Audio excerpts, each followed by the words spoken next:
here at ACO Radio, American Communications Online, or any affiliated stations or websites are not responsible for what guest hosts or call-ins may say. All programming is intended for informational and entertainment purposes only.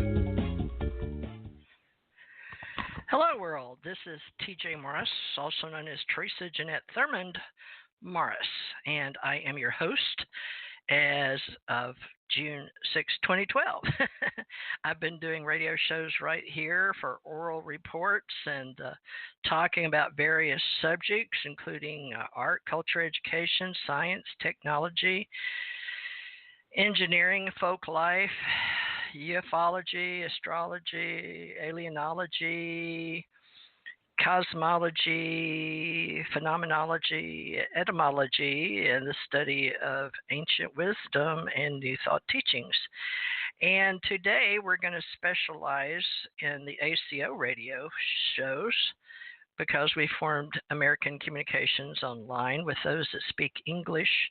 So this will have to be translated around the world in other languages if you'd like to. Feel free. We're open source right now with Jan Aldrich of Connecticut, who files his website in Australia with friends of his that offer him that service free of charge at open source. And his project is called Project 1947.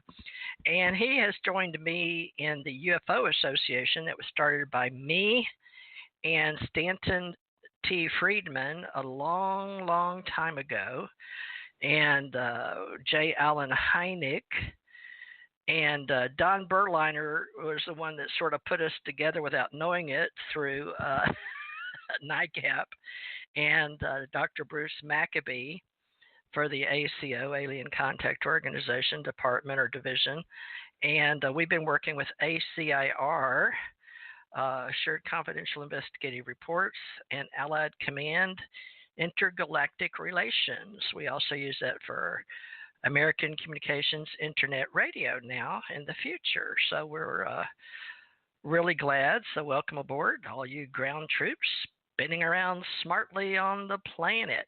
Now I'm going to call here and hope we don't get cut off, but I call Jan in order to save him money because we do use our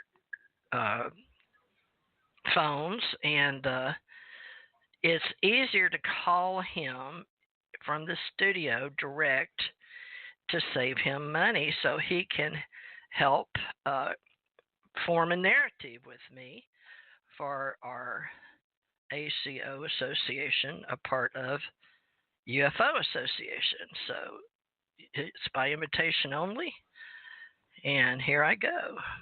Let's see. 860 is Connecticut.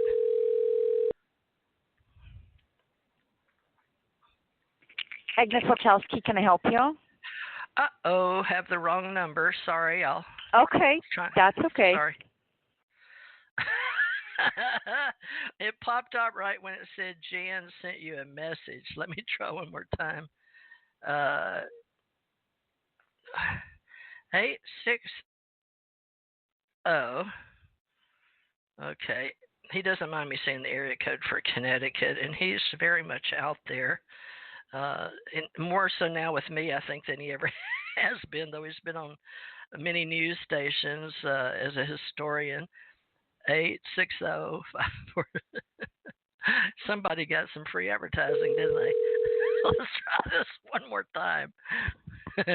We're calling the right number. Universe Hello? 2. Is this the real Jan Aldrich? Right. Or is it the only Jan Aldrich? I'm not sure. How many Jan Aldriches are on the Earth, the planet we call Earth? Somebody else has got the same, well, more than one or two, because when I tried to get a email address, I couldn't, because I had to be like number 10 or something. Oh, okay. James in Prague is saying, oops, you need these. Like James, he's a psychic medium like I am, James in Prague, and he's done a lot of television shows. So we got the right Jan Aldrich. Thank you, James Van Prague. He does events with us in our ACO, our club. So welcome, Jan Aldrich, the right one, with the UFO Association, organization of very many websites. And Jan is here on TJ Mars ET Radio, and we are live. And so welcome, Jan Aldrich of Connecticut, USA. And you are a former military person and government service employee, as am I. And we're doing our job now. So we're retired and sharing similar interest projects in cyberspace online. So I'm going to tell you that though we've never met each other, that I can recall.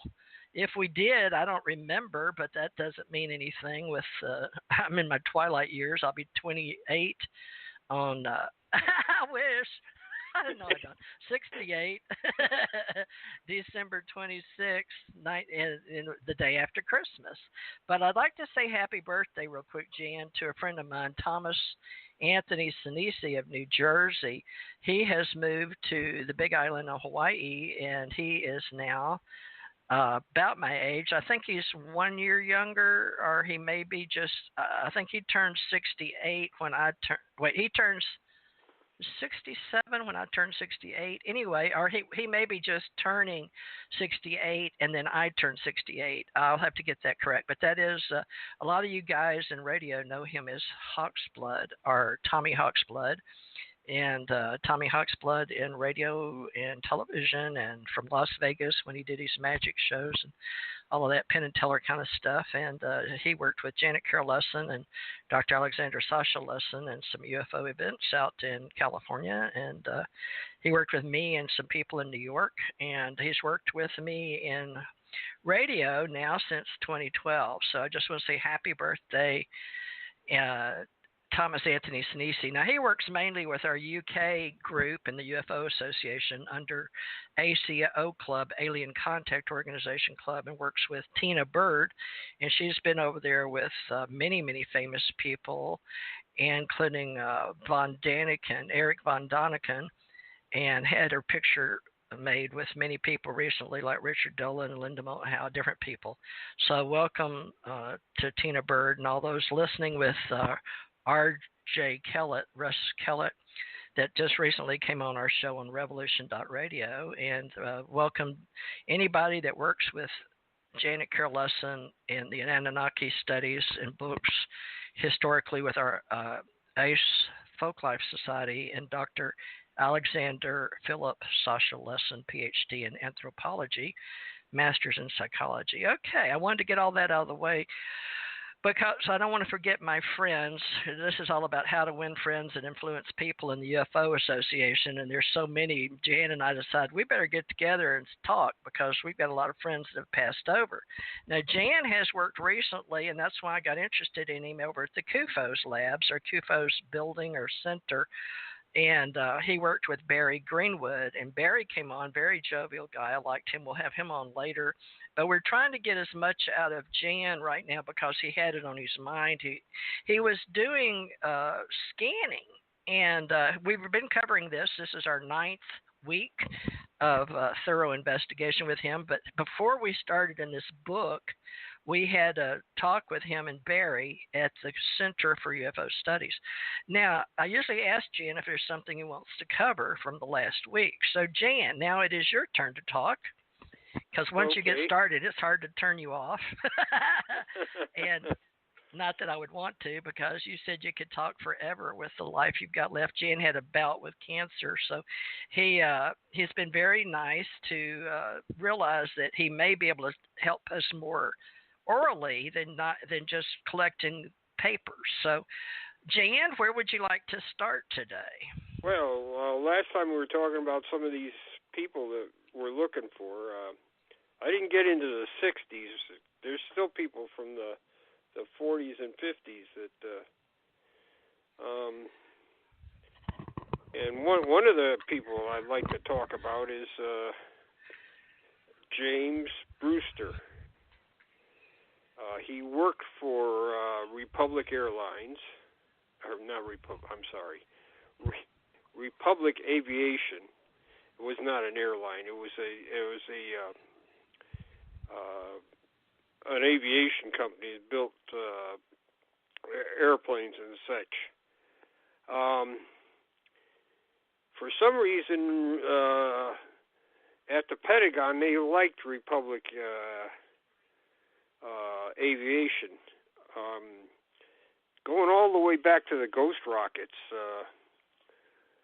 one of the vice presidents of Republic Aviation was in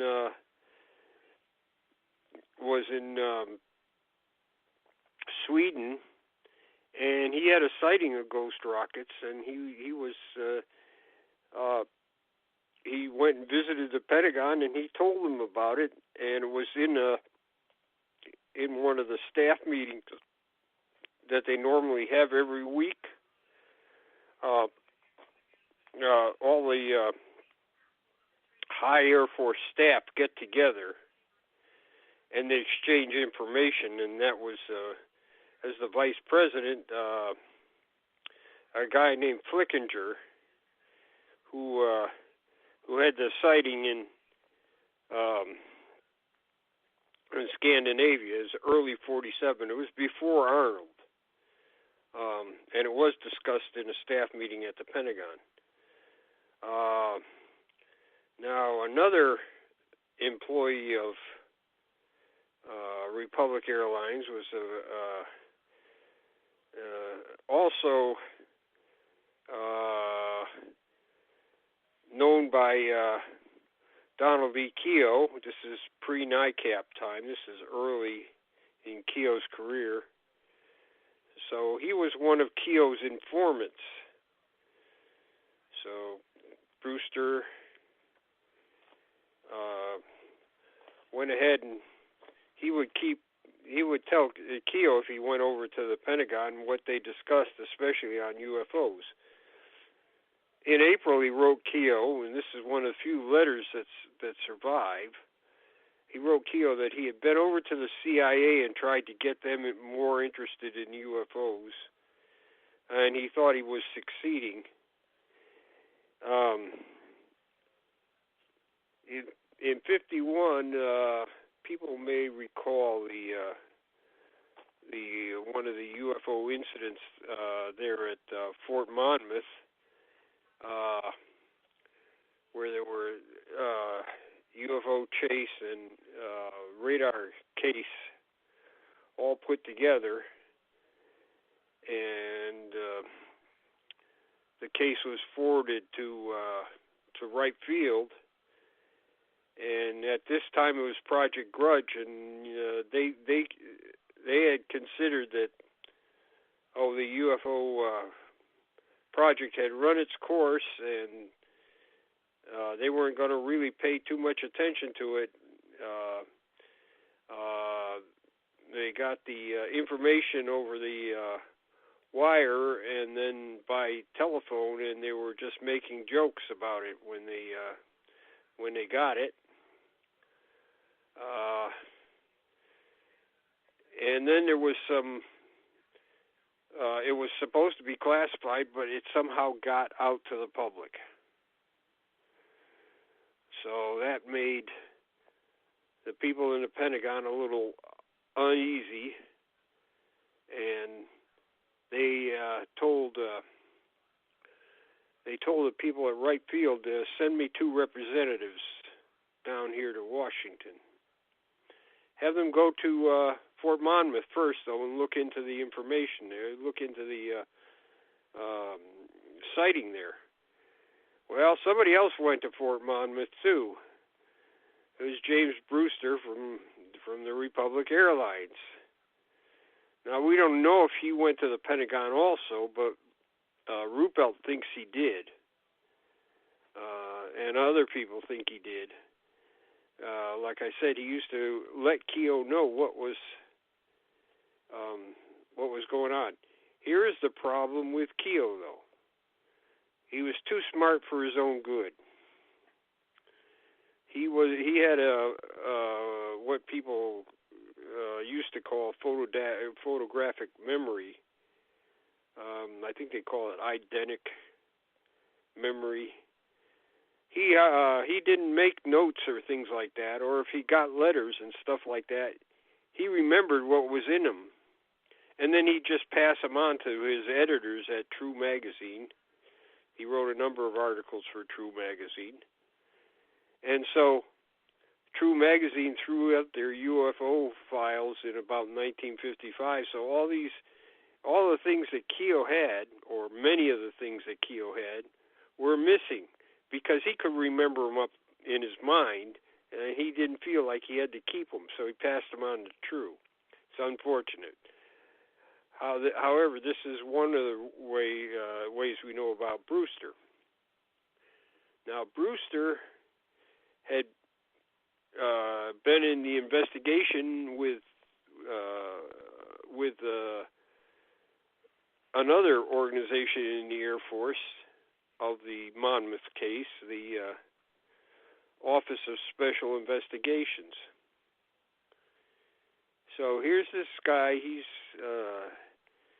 He's a aeronautical engineer, and he seems to have the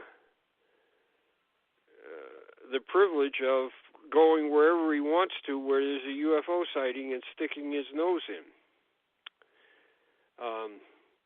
Well, what happened next was, with the Fort Monmouth case, like I said, we don't know that Brewster was there, but I think maybe he was. Because I think maybe he tipped Keogh off to what was going on.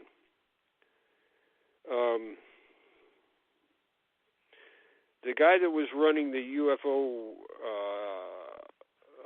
investigation was a reserve officer that had just been put onto the case. His name was Cummings, and his superior, Rosengarten, Lieutenant Colonel Rosengarten, had gone. They were the two that were sent to Monmouth to find out what was going on there, and they were told to charter a plane and report to the Pentagon from Fort Monmouth. So that's what they did. They chartered a plane and went down there. This is getting kind of serious. So General Cabell had a meeting. General Cabell, need to talk about him. He was the newly installed head of Air Force Intelligence at the time.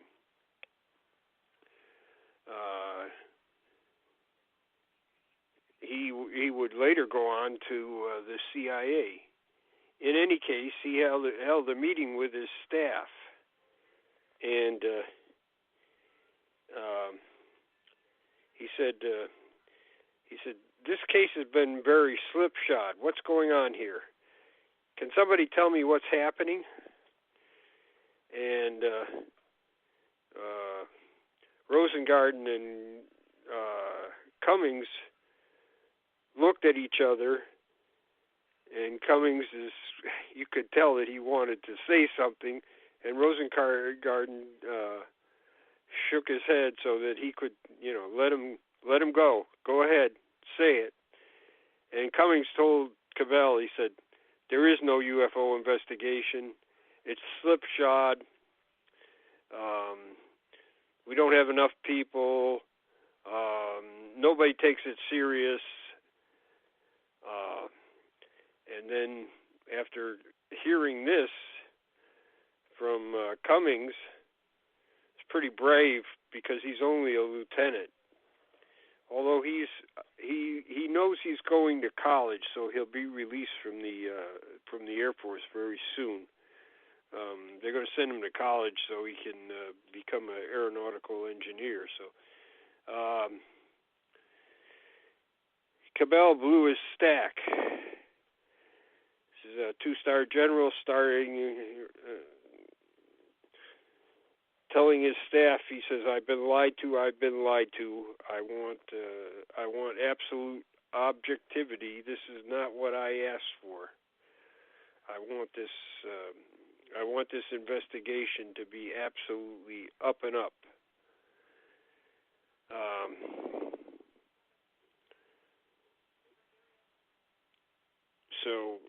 Cummings had lit a fuse, and the Pentagon blew up over the way UFOs were handled. Cavell told his second in command, General Garland, Brigadier General Garland, he said that he wanted the whole UFO program revamped. So they asked around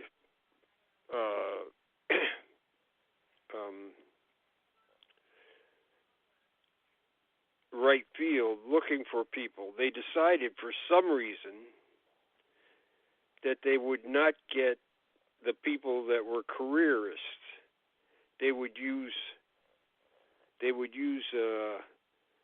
people that came in as a result of the Korean War as reservists, and they would just be, since they were reservists, they would just be there for the duration of the war, and then they go back to civilian life.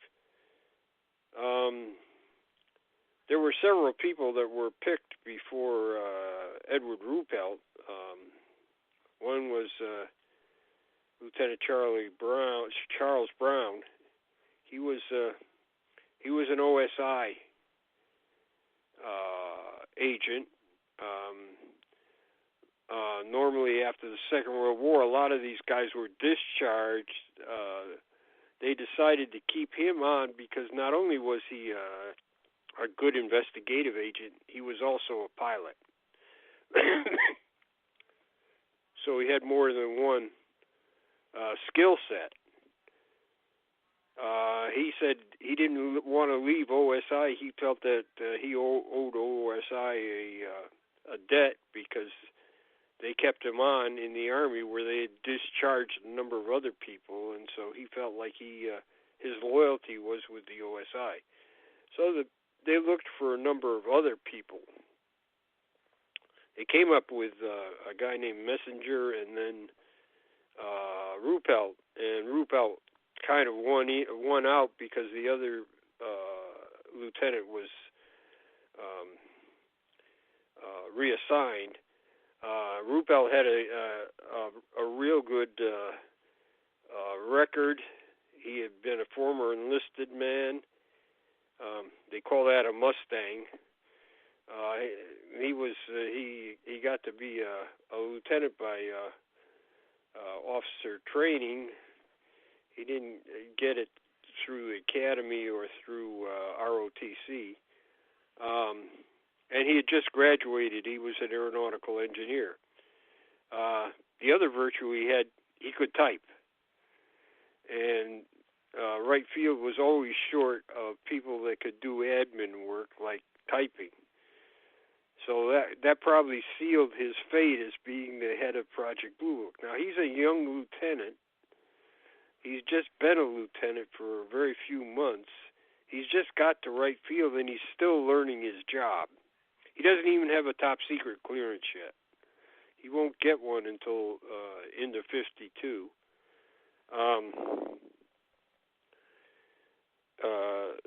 And he has a major slot, which is for him is really good. If he can perform in a major slot, he'd probably get promoted early. He's doing a job that's well above his pay grade. So right after that, he sets out to revamp the Air Force UFO program. And he describes this in his book, the report on unidentified flying objects.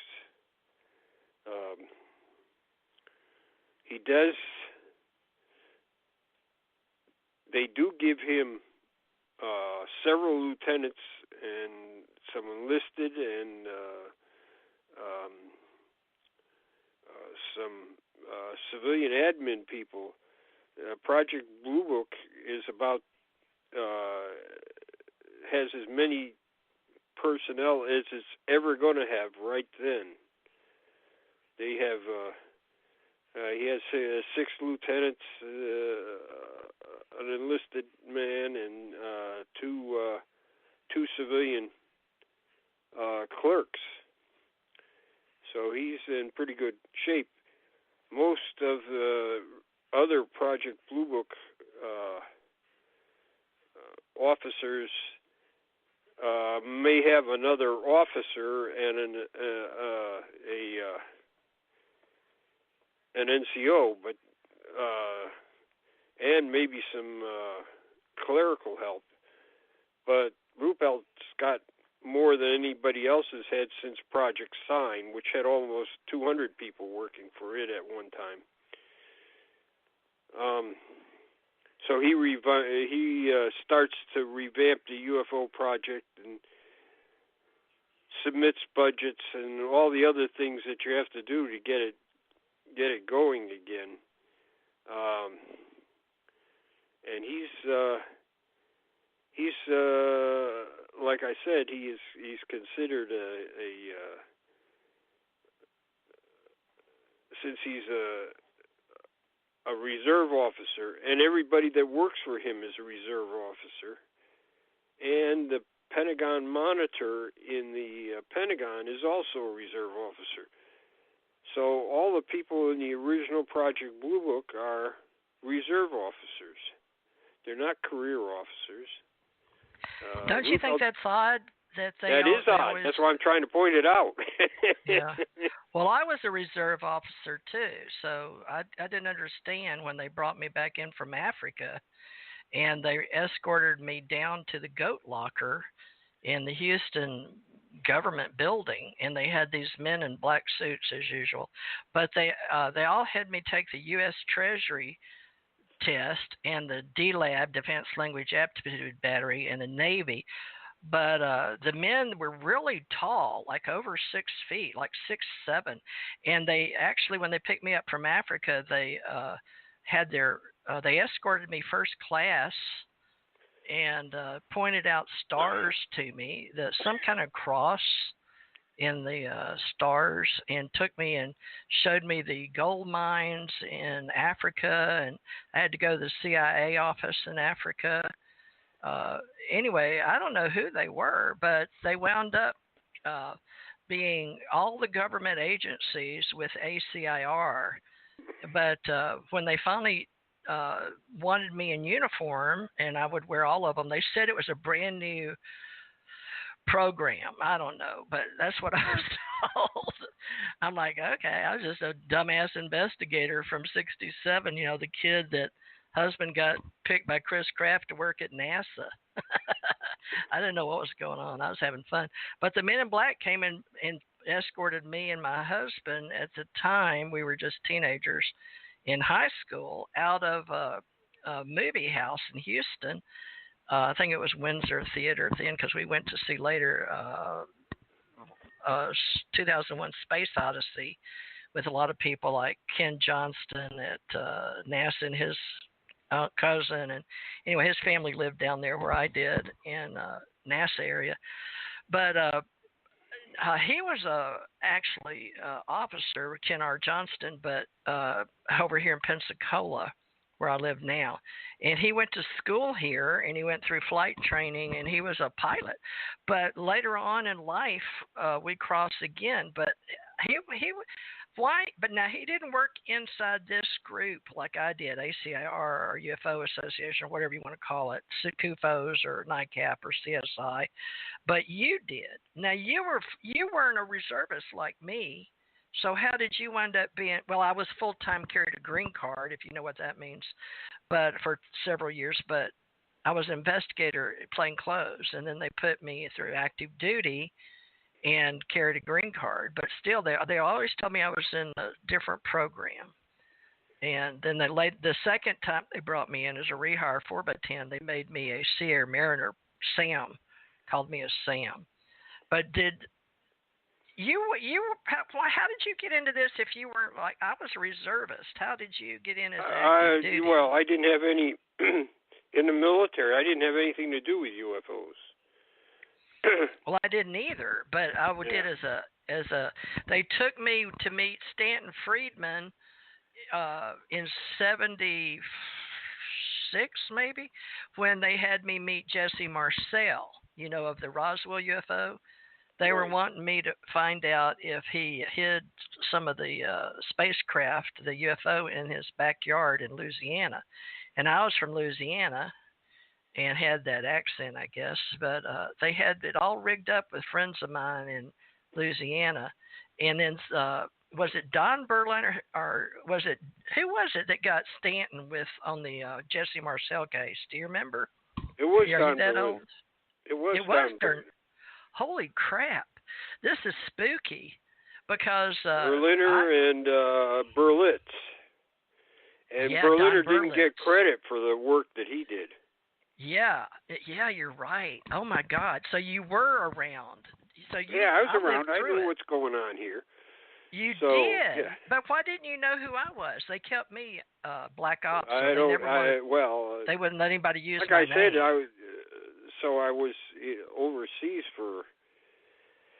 Well, I was overseas. About 8 years, all at once. I didn't. I just went from one tour in Germany to another tour in Germany, then one in Italy. Well, they made me a corpsman, and I didn't even want to be, so they fought me the whole time. I had to go over where I met Bill Tompkins, California. I didn't even know they had astronaut anything in California. I only knew about Houston and Florida, which I'm down here now. But some guy called me today asking me about Pensacola and Navy, some guy, a psychic investigator. But he was only 32 years old. He said his name was Gordon. But people call me all the time, to help them on cases still.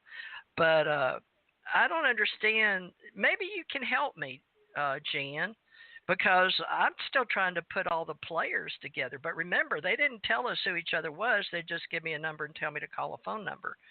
And then that person would know somebody like you and me. They put us together, but who will... Here's what I think. I think there's an extraterrestrial group, and I think there's a government group on the planet, and they work together because that's what I was told. And my husband verified that to me in Europe. And when he worked with MI6 and the European theater, when I'd call into the CIA, they used to give us a different number weekly. And you got funny papers. They called it the New Testament, a little New Testament book. And they gave all the military, all the government people. But these were things only like back in the day, gumshoes and spooks knew. Did you know about any of that when you were overseas? I'm not. When I was overseas for... I got over there and I got put in into intelligence. But not. But you were not Army, the kind right? of. I did. The kind of investigations I did is I prepared clearance paperwork for people that are going to have access to nuclear weapons, or were going to go to some kind of school, or were going to transfer to or needed clearance for their job. Well, I did that too. That's the same training well, I've got, but not until Hawaii. Well, but wait, I didn't investigate Chicago. people except for locally. What you'd ask the MPs, what do they have any? You'd ask the medics if they had anything that on drugs or something like that. Because I did that too. Nuclear weapons was a big thing. You couldn't have done drugs or anything like that. Yeah, so, it had to be no drugs, and I did medical files, and I did MP files, and I did corpsman files. Well, I did Office of Personnel Management files. I was trained to clearance levels, and then for contractors that got badges in Hawaii, had to come through PwC, Public Works Center, and then they sent me to handle all the clearance. And even the guy, when he came to Hawaii, that was going to be in charge of all clearances from Washington D.C., got mad at me. He came in on a phone, and I wouldn't check him in because he wanted me just to give him his clearance so he could do something. And I said, I can't. He said, but you're just a GS5. I said, it doesn't matter what they pay me. I'm trained, and I can't just let you do that. So people tried to pull stuff on me all the time, but what they liked about me is I was honest, and they still treated me like I was an agent, an individual person with my own mind. So NIS reports would come to me, FBI reports would come to me, but they still had people over me. I always worked for the commanding officer, and even the XO couldn't really work me. Only the commanding officer gave me rule, what they only firsthand. Same thing with President Reagan. They give you hip pocket orders, so you only can answer to your commanding officer. So now when you went intelligence, did you have to go through in Navy it's JAG, but they showed me in the Army next door when they trained me in Chicago, and they showed me the Hadron Collider thing or whatever that was called. When you went to Europe, you were in Germany. You worked on base just like I did, right? But you worked for what? Did you work for S2 division? Yeah, S2. I was the S2 sergeant. So that's in a nuclear capable battalion. That's usually an E8. Yeah, and I married. So when I got over there, I had been in nuclear units almost from the very first. When I got to Korea, I was in a unit that was nuclear capable. I knew how a lot of this stuff went just by being around there. You just pick things up by we train each other. So I had some knowledge of what goes on there. And I'm in the field artillery, so we had. Now, which S2 division and what years? Because I was 80s, but I was training in country from the 60s. I was intelligence. In the 80s to the 90s. I was. Okay. So. All right. I had 80 so to 93. When I got over there, they said, "Oh, we're going to have it." One of the first things they told me when I got there, which I knew nothing about, they said, "Oh, we're having an an inspection by the Defense Nuclear Agency." And everybody's going, "Oh, good grief, these guys are terrible. You know, they're going to hang us all." And I was fortunate enough. I had an officer from Fort Sill that he taught a lot of the nuclear weapons material at Fort Sill. So I pretty well paid attention to him. And then the special weapons sergeant had been in just about every nuclear position there was, from battery all the way up to Army. He was really knowledgeable, and that's the only thing he had done is special weapons. So, and everybody knew him. All the people in nuclear weapons knew him. They knew him. He's just like people would stop him. We'd be one time when we went to 3rd Division headquarters to do something. And we're on the street, and this major pulls up in a Jeep with his Jeep and his driver, and he stops, and he knows Sergeant Barentine from Korea, and he says, and so he's talking with him and talking about stuff.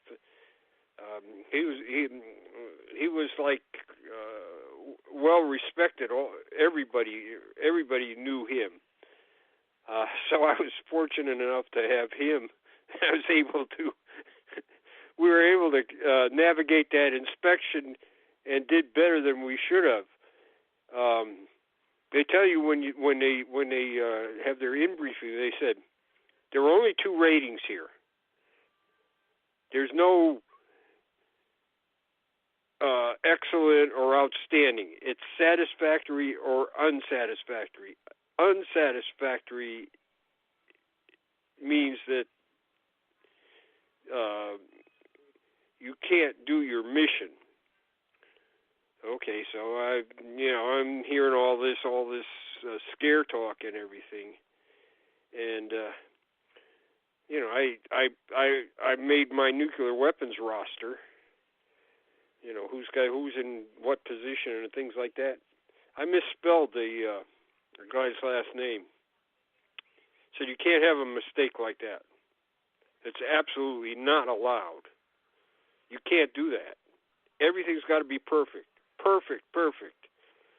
He said there's no room for mistakes here. You've got to do it perfect. Oh, yeah, we couldn't make 1, 2, or 3 even to the when we were typing before we used computers, right? We had to. Yeah. You couldn't make a typo. It just wasn't allowed. I had to do it over myself. So now was that? And then were you doing the typing? Yeah. Well, I did. I had a clerk. I had a clerk with a clearance, so he would do it. I would do it. E3, E1, 2, 3, when they came on the base. Yeah. All right. So you have to become. You have to know all the regulations backwards and forwards too. You have to.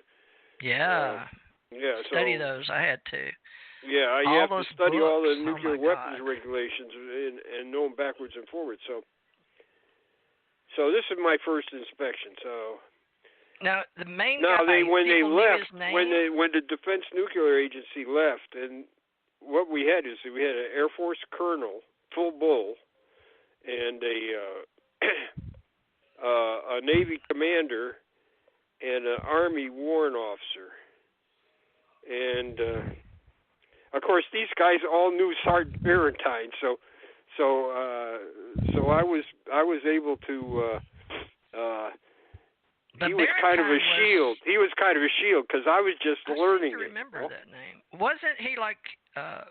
Everybody was scared. Barentine, I even know that name, but I mean I know it from intelligence work. They were scared of him. Well, we were. It's the Sergeant same thing. Barentine? I taught him stuff about intelligence. He taught me stuff about nuclear weapons. And when they left, they had questions. They didn't give us a rating. They said, we have questions about some of the things you're doing here. And we're going to go, when we get back to the Pentagon, we'll send you your rating. Now, they told us, we just get satisfactory or unsatisfactory, and they just suspended our rating. Did he work in the Pentagon? I think so. I'm not sure. I know he worked at Army level. Like at 8th Army? He came and went. Yeah. He may have worked at the Pentagon. He, like I said, just about everybody knew him. Yeah. So he came and went, I think, out of the Pentagon, I think. Defense Nuclear Agency came back and said, we have resolved all the questions we had on your operations. Oh. We were a weird unit anyways. We supported a German tank Panzer division. Yeah, my husband was in it. We supported 12th Panzer. So, we're not even working in the U.S. Army. We're working for the Germans. But they sent this thing back saying, we've resolved all your items that we had questions on, and they're all resolved. I forget exactly what they. Anyways, they were satisfied with what we did, and they said they repeated this thing. We don't give ratings other than satisfactory or unsatisfactory. Yep. And then it said under that, if we were to rate this unit, we would give it excellent.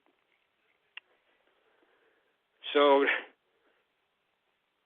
the colonel gets that message from the Pentagon, and he's walking around with his chest out,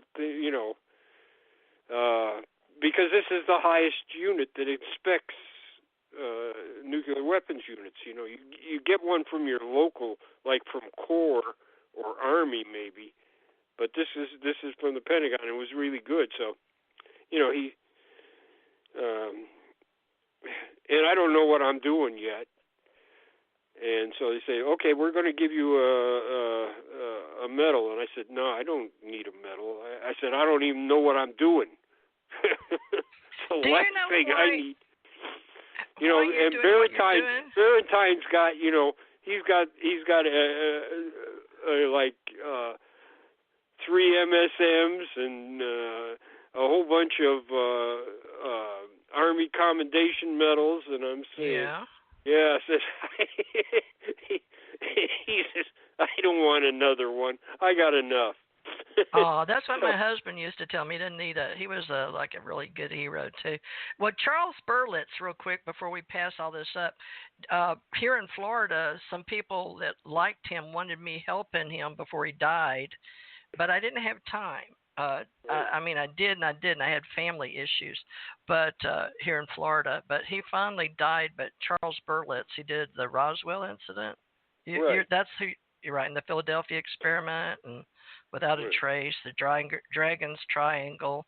Very, very famous man, but he explored the paranormal.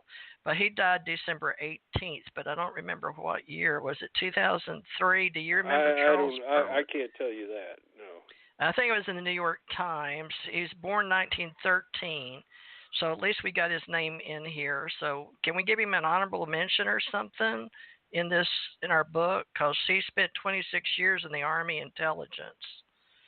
I don't know if you know that or not, but he was started visiting Florida. I don't know much about Berlitz. I've never met him, and well, his wife was Lynn Berlitz Hilton of Fort Lauderdale, and they had 2 grandchildren. You know, I asked Berliner about him a couple of times, and he just he didn't want to talk about him. So why?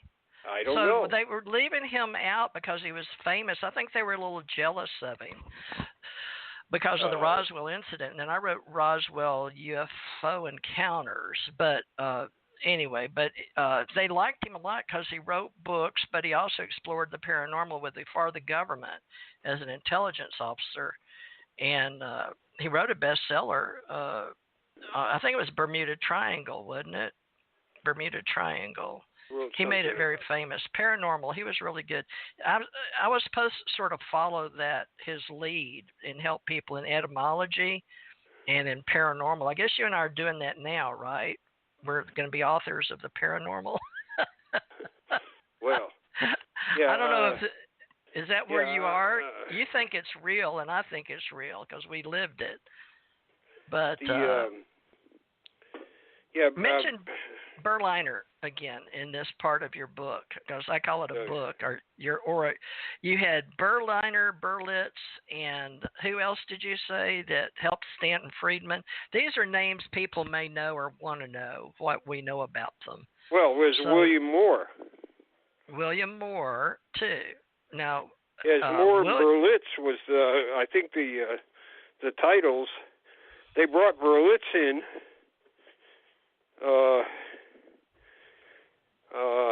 Because he had a famous name. Exactly. Well, and everybody needs a headliner. I think they mentioned Berliner in the book, but he done more, I think, than the others. Yeah, he wanted but me to they wanted a known name on the book. I think that's it. Yeah, you're right. I'm pretty sure you're right. And so you're back over there, and I didn't mean to sidetrack you, but because we drop names in here, we're supposed to remember them and help people know that they're part of what we're doing so we don't forget them.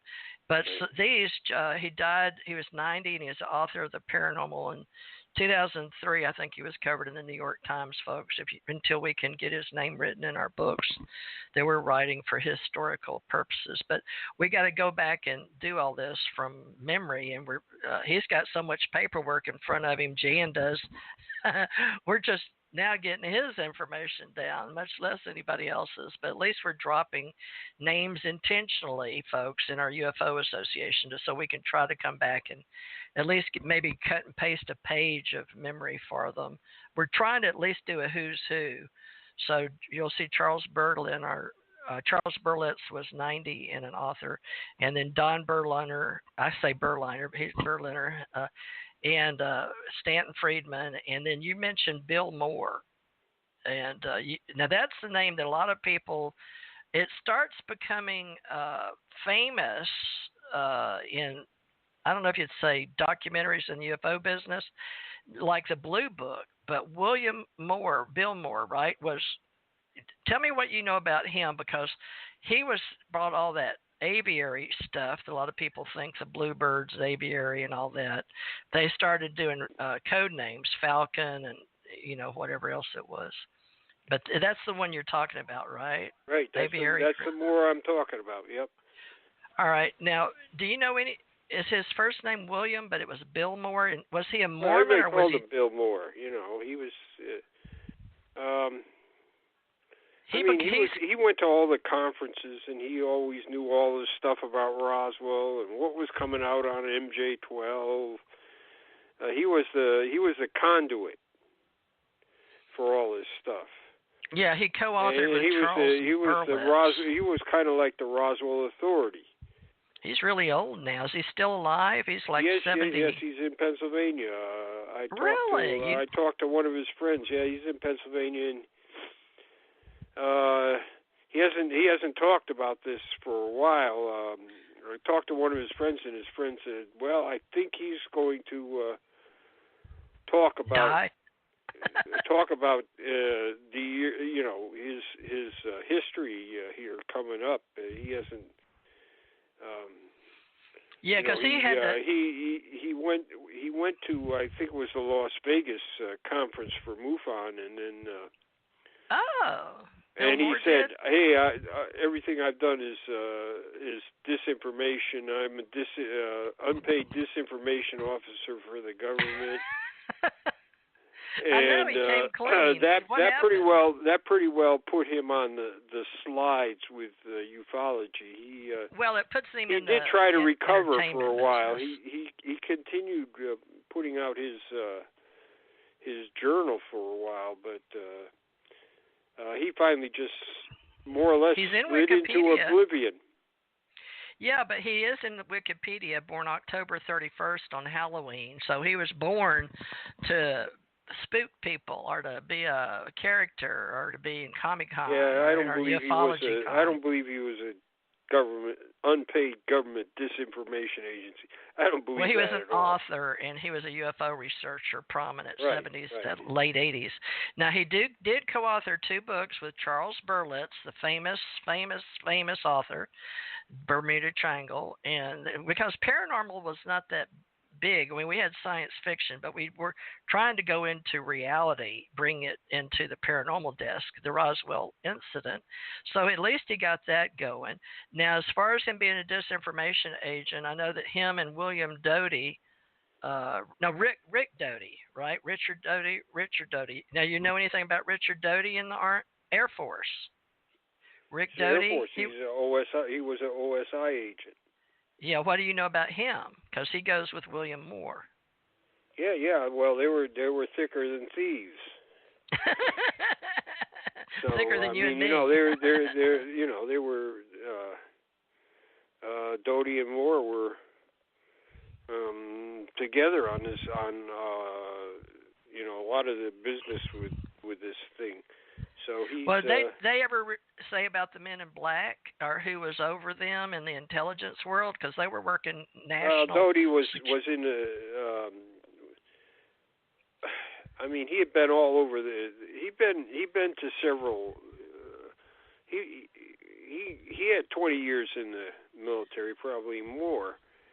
So he'd been to a number of assignments.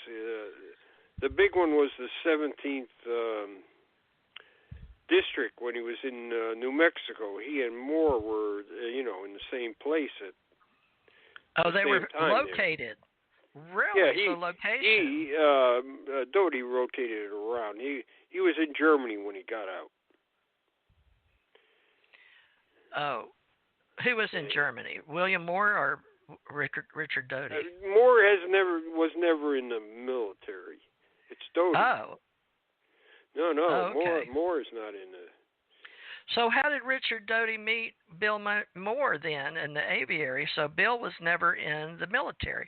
So did they just met. him? They met because a lot of the people in the 17th District OSI were interested in UFOs. Okay, well, I'm glad that you're they kind of talking to me pulled some fast stuff on Linda Moulton Howe too. Tell me about that. I like Linda Oh, Moulton come Howe. on! Oh, it's so bad. Well, not the story that you know, but I mean, tell me real. Let's do our history. Let's do our history. I don't know if it was Moore or Doty that called her up and said, people have been talking about us sleeping together. Oh, really? And that was his. I mean, it was so. It's so bad. It's Valley, so bad. Valley of the Dolls. Yeah, it's Remember? that's how I get your interest by saying something like that to you. Yeah. I think Valley the of the guy Dolls. had, Richard Doty was sleeping with Linda Moulton Howe. She Really? she did do some stuff for Barry Greenwood for in his book.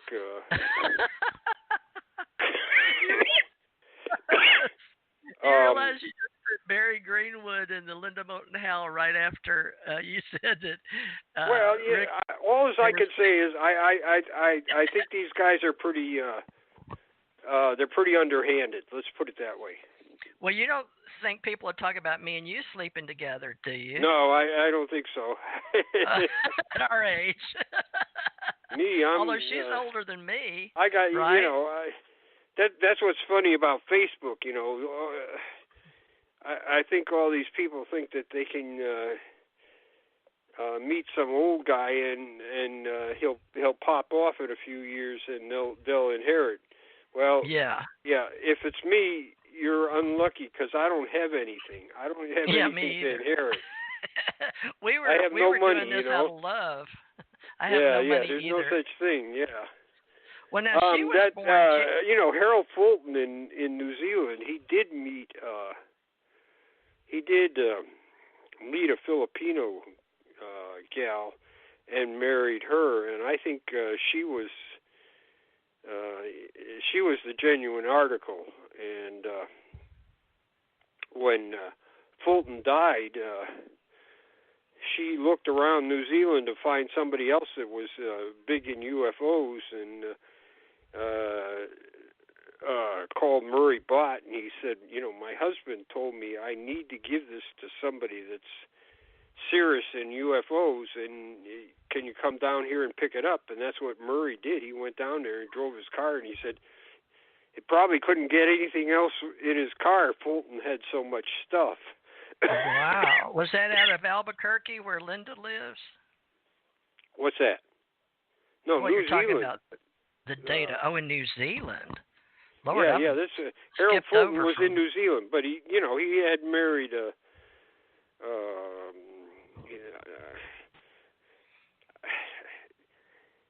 Filipino. He met her in the Philippines, and they married. A lot of men did that. I remember because I lived in Hawaii in the '80s. But I married a Korean, so. Oh, you married a Korean. Okay, well, that's so okay. It's just I love girls. people that come up to me and say you're white, so that you're a racist. I said, I got white skin, so you're racist. I'm Russian and Polish, and I got my kid is half Korean, and my grandchildren are half Mexican. Yeah, I sure am, Yeah, I've got a granddaughter half black, so go figure. And my name's Thurmond, by the way, Thurmond. We had a lot of trouble as white people with the name Thurmond because of Strom Thurmond being so political. It was not easy on me. And he went, and my brother was Marine. My brother's dead now, but he trained people. They swim outside of submarines and laid the cable lines in Japan and places, but Strom Thurmond came to get my brother in the Marine out of, I think my brother was down here in Florida, but him and a senator's son got in trouble for the guys in the Marines, and they had clearances, but they weren't supposed to do pot in the nuclear business, right? So anyway, but Strom Thurmond did help my brother, but he's dead now. my brother's dead, and Strom Thurmond's dead, and my Uncle Charles is dead, and my dad died. My dad died the same year my mother died. My mother died May 2nd, 3rd, or 4th, I forget, in 2011, and my dad December 9th, 2011, which I thought was strange how people come and go. It's like Wizard of Oz. People come and go really quickly around here. But Charles Berlitz did die. Now, William Moore's, I think he's still alive. You just confirmed. Yeah, he's in Pennsylvania. And Linda Moulton Howell, age 70 some odd, she was born January 2042. She was 10 years younger than my mother, so she's American journalist, but she's still alive. Yes, she right? is. Of course she is, yes.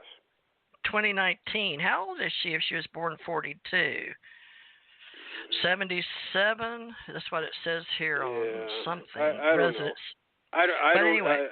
I only met her one time, so I don't know. Did you like her? Janet met her, brought her to Pennsylvania. We said, hello, how are you?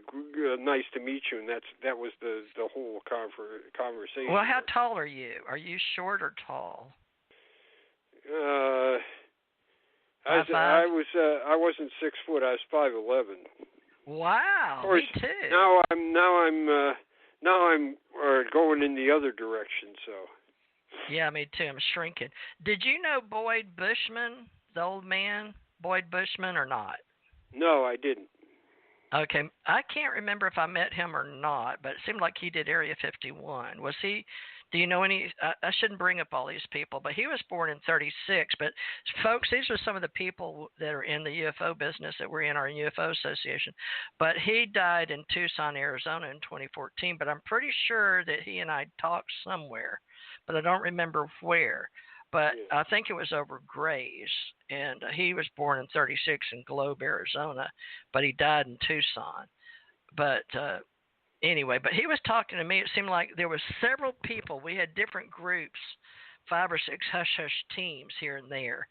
But he seemed like he was working during the time with several other people about the little Grays. He was real intrigued with them. But you don't remember him, Boyd Bushman? I might have heard the name. I don't think so. Lockheed. He was Lockheed Martin. So the name sounds familiar, but there's another Bush, and that's throwing me off. There was during the Korean War, there was a Bush in Air Force intelligence that was collecting radar cases from all over Korea. Well, some people said he was debunked, but what humans did, like us working in the military facilities, but then we have memories of where we were, but whether he had a toy alien or not, we don't know, but he showed a picture. But he did have a toy picture, but that doesn't matter now. But anyway, what he worked on, people try to show what they can't show, they get replicas. So I don't blame him for that, but they said he was Area 51, and because he used, so you got to be careful, even you and me writing this book and talking, because people are quick to believe if you give them, you can say 1,000 truths and then one bad thing, and they remember the bad thing, and they say, oh, you've been debunked, you're no more good, right? So that's sort of Boyd Bushman's story. But he had a lot of intelligence, you know what I mean? And you learn as an intelligence officer, you and me, you and S2, and my husband and me, but we would have to go get the facts and debunk stuff. But you said you worked in nuclear, but you understand how all of that worked. Now, nuclear was one of the higher clearances back in that time, but you either were cleared or you weren't. Like you said, satisfactory or not satisfactory. But one of the guys I work with, a Mad Painter, which you've been online with the first time you and your partner Greenwood came on, Barry, he had nuclear clearance working on ships. A lot of my people in the Navy worked around that, so I had to be cleared because I would go on ships and see things and have to give them clearances and stuff in the Navy, right, and work with them. So you know how that is because you gave them clearances too, right, your boys? Right. So we both sometimes it's really unusual because we had all kinds of different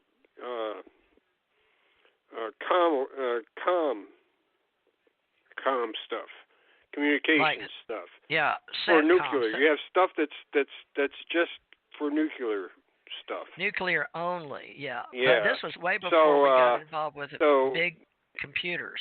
We were still what they would do, like what they would do is say they call us up and say, okay, it sounds like Cloak and Dagger says, go to the back of 3rd Division headquarters and wait there.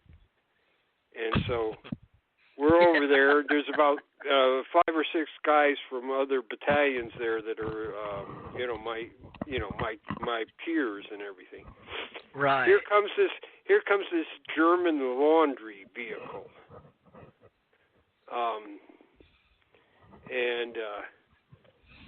This guy, he's got a beard. He looks like a hippie. You could see he's got a pipe on him in his pocket. It's showing. And he's driving a truck. And coming on base, right? Yeah, and I'm saying, how did this guy get on base?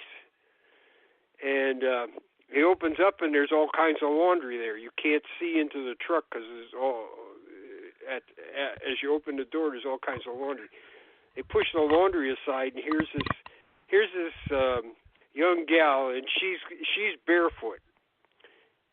She's barefoot. She's got her feet are dirty, and this other guy that looks like another hippie in the laundry vehicle, and they've got our stuff all parceled out, and we just go in there and sign it.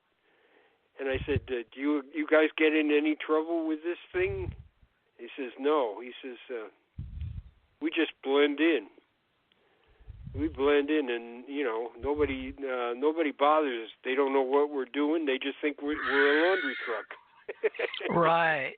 Yeah, exactly. And we did a lot of that. Learn how to disguise, be many different people, and that's all part of my training is how to be different people. I still do different color hairs, but I never liked wigs so much, but you do what you got to do to blend in, like you said. And that was fun. We thought it was fun. We grew up on 60s Goldfinger. That's how I got recruited, was watching, during the NASA times and CIA, I guess, with the Men in Black and X-Files and, all those Cloak and Dagger, Spook, Gumshoe, and then reading books. But it was a time gal, when we needed young people. Not only was she in the comms, she was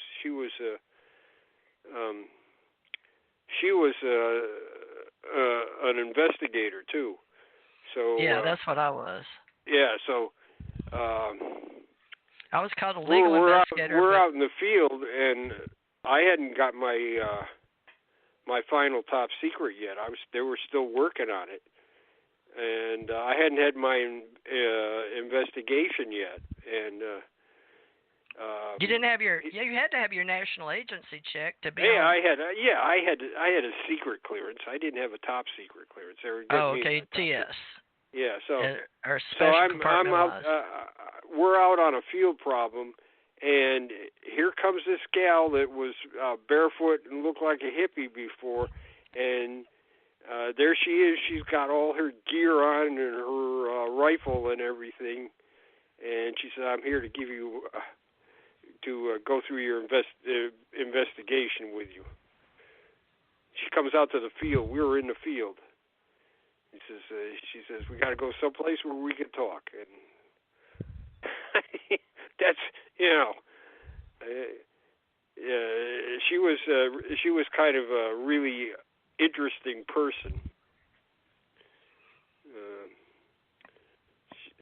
So when did they do the Defense of National Intelligence Agency? When was that in SCI, the control system? Do you remember?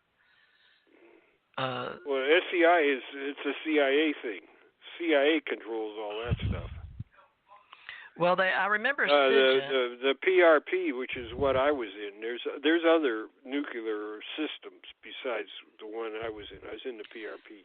I think I was in HUMINT, is Human Source Intelligence Control System. I was in the Personnel Reliability Program. Well, they told me just to say Office of Personnel Management or secret. Let's see, what did they tell me when I was traveling? To say I was with the State Department. Yeah. If I said, because I asked some women, that were testing me in Chicago in the CIA. They were next to the FBI agent, but we changed all that after I went through. I was part of those changing everything groups, as undercover agents, or they didn't know who I was. I was talent, But I was trained for years, and they knew for 20 years of watching me grow up from high school, because I was recruited in high school. They could trust me, and I was dumb as a rock. But I had morals and all that, so they gave me but I was a reservist too later on. But they trained me. But the Black Ops people, SCI cover sheets, those came out in '67. I came in '67. I never got them. My stuff was straightforward. Yeah, we might have had ways of clandestine ways of getting communications items and things like that, but generally my stuff was pretty well straightforward. Did you see TS/SCI specific psi material at all? I did not have a reason to have SCI. What I did is I interviewed people that were going to get SCI. I was authorized to interview them. They needed a special interview. Right. And so I did the special interview to get the. But as far as myself, I think it was interesting when a battalion commander came in, and he says, I've been told I got to go over and have a SCI briefing. Oh, okay. And so he's going to get his because he had been in Europe before. He had been in the same battalion before, and he said, "I'm going over to get my SCI." He said, "You want to come with me?" I said, "I can't." I said, "Really?" I said, "No, I'm not authorized in there. Besides, they're going to have by name. It's going to be when you go over there, sir. It's going to be by name." So he comes back and he says. Aldrich, I can't tell you what happened over there, but it sure scares the hell out of me. Really? Yeah. What were they doing? Well, I knew this by this time. After being there for 3 or 4 years, I knew this by this time. Whatever they told us our mission was, it was something else. I knew that. Do you remember Aldrich? We trained with 12 Panzer all the time. We had every time we went to the field, we went to 12 Panzer, except every once in a while, about every 2 years or 3 years or so, we went and trained with another German group, and 12 Panzer is really most of the guys that were in the 12th Panzer were from around the area that we went. They're all homeboys, and they're always putting on, like they have band concerts for the locals and stuff like that, and like we go up there to our positions, and the Germans that have big piles of sandwiches. Of course, the first time this happened to me, I thought they had rocks. It looked like they had a whole bunch of white rocks standing, almost 5 foot high, like a big pyramid of white rocks. And as we're riding by, they're pelting us with them. And I'm thinking, oh, God, there's rocks. And then when we went by, they're throwing stuff. What they're doing is they're throwing sandwiches on the truck. And in the middle of winter, you appreciate that. Tom you caught some appreciate that. investigations at the back of in Germany, trucks coming and going, and he caught some that were some of the just simple investigations he did. But there was a lot of theft going on, even in our in Germany, in people coming and going off.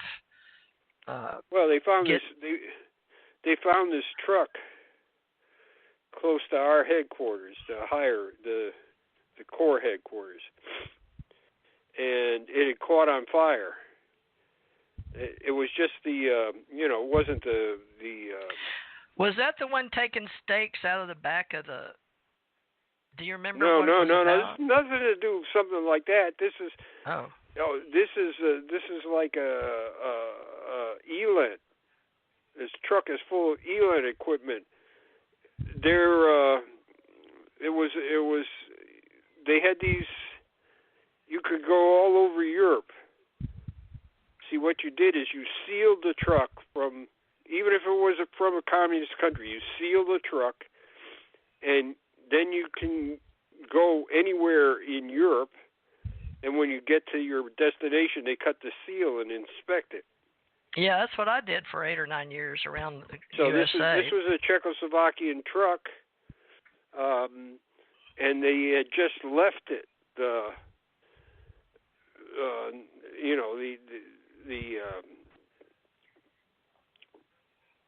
The truck part, they had just left it there, and the other part was just there in a park plots, and it caught on fire. And when the German firemen came and put out the fire, they called us and said, "Hey, this is full of eavesdropping equipment."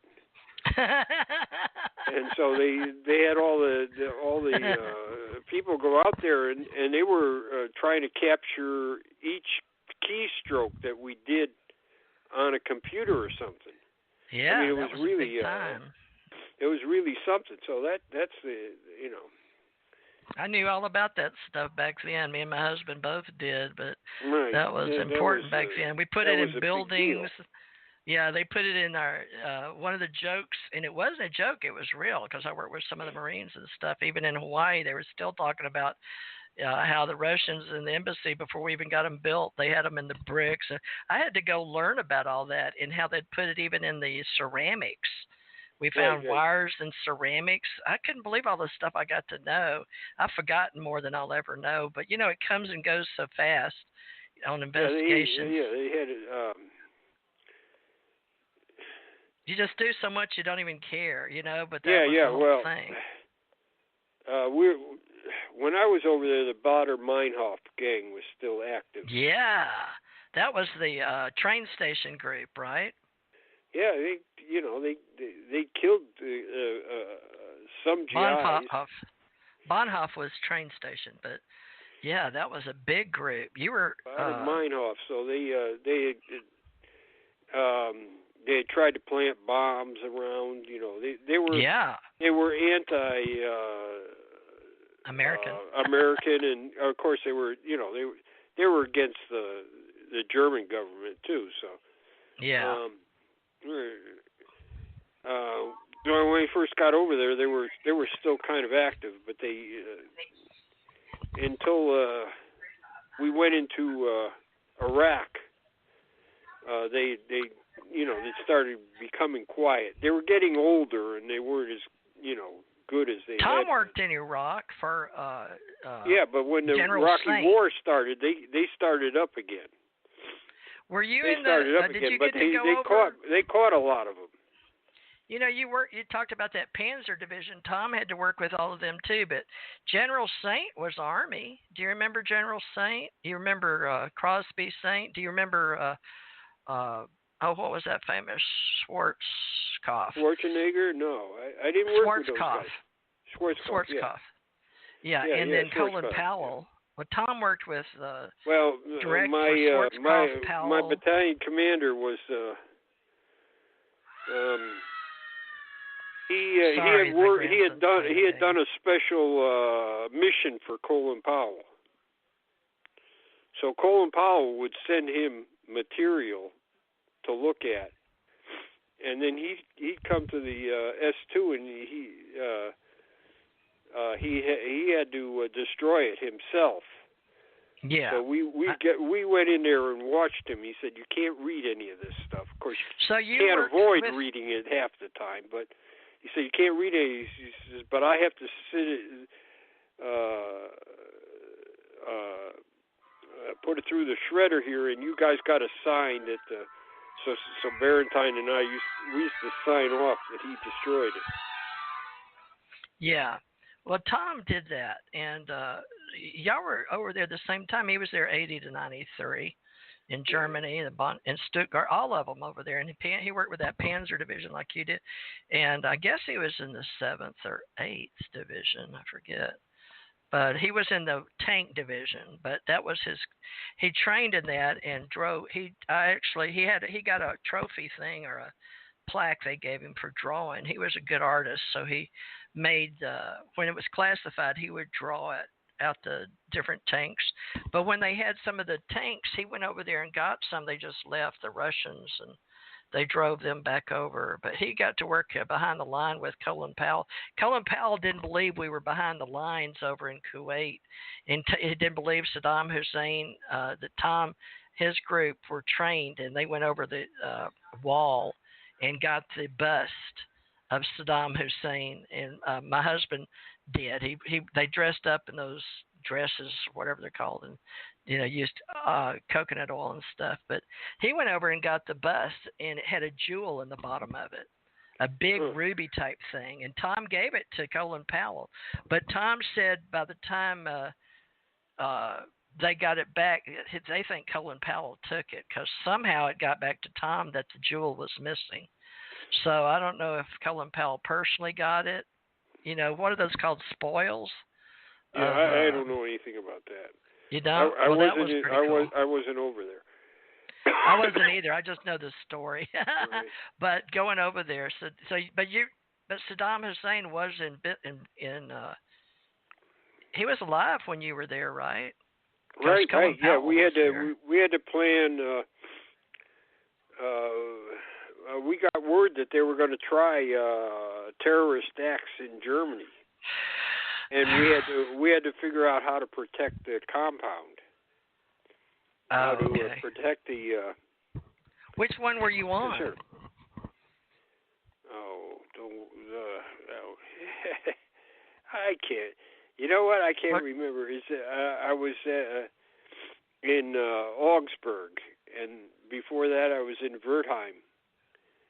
And I can't tell you which concerners they were. Well, you remember going to the Bahnhof, going to the train station, right, in Dryden. Right. So, did you get to see Stuttgart?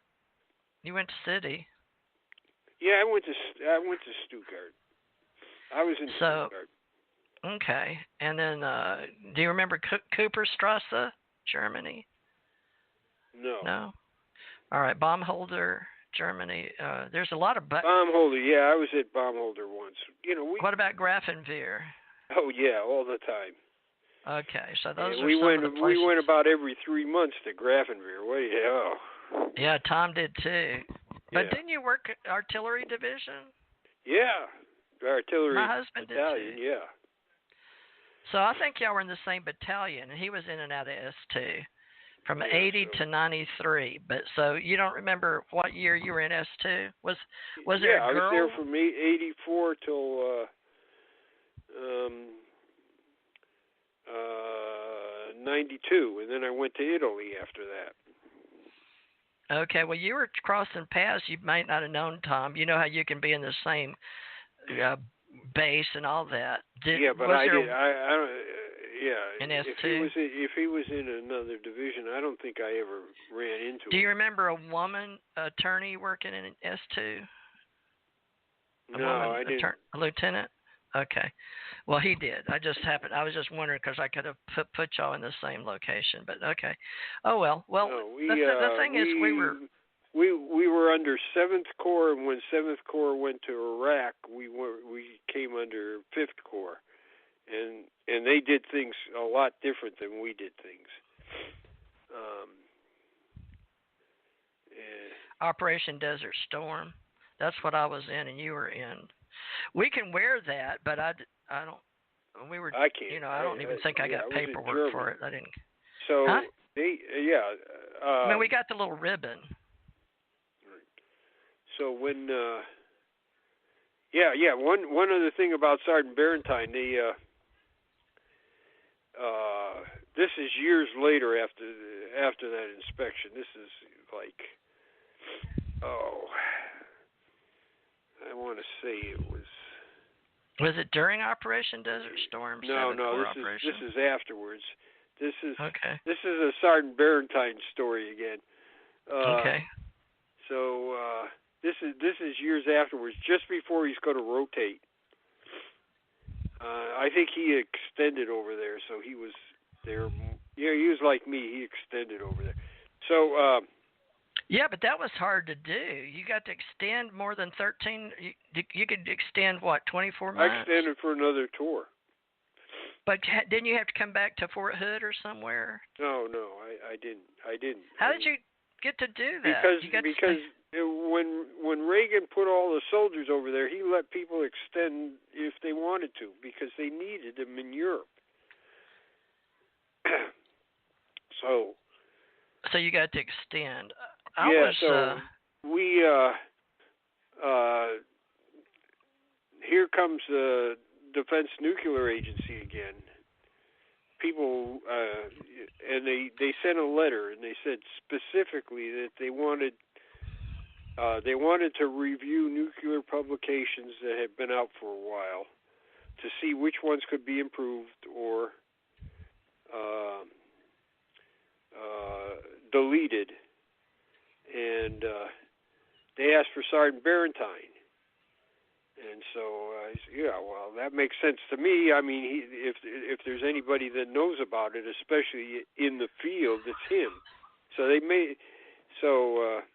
he's getting ready to go. They had a meeting over at our higher headquarters, and he was supposed to go to this meeting. They were all going to sit around the table and discuss this stuff.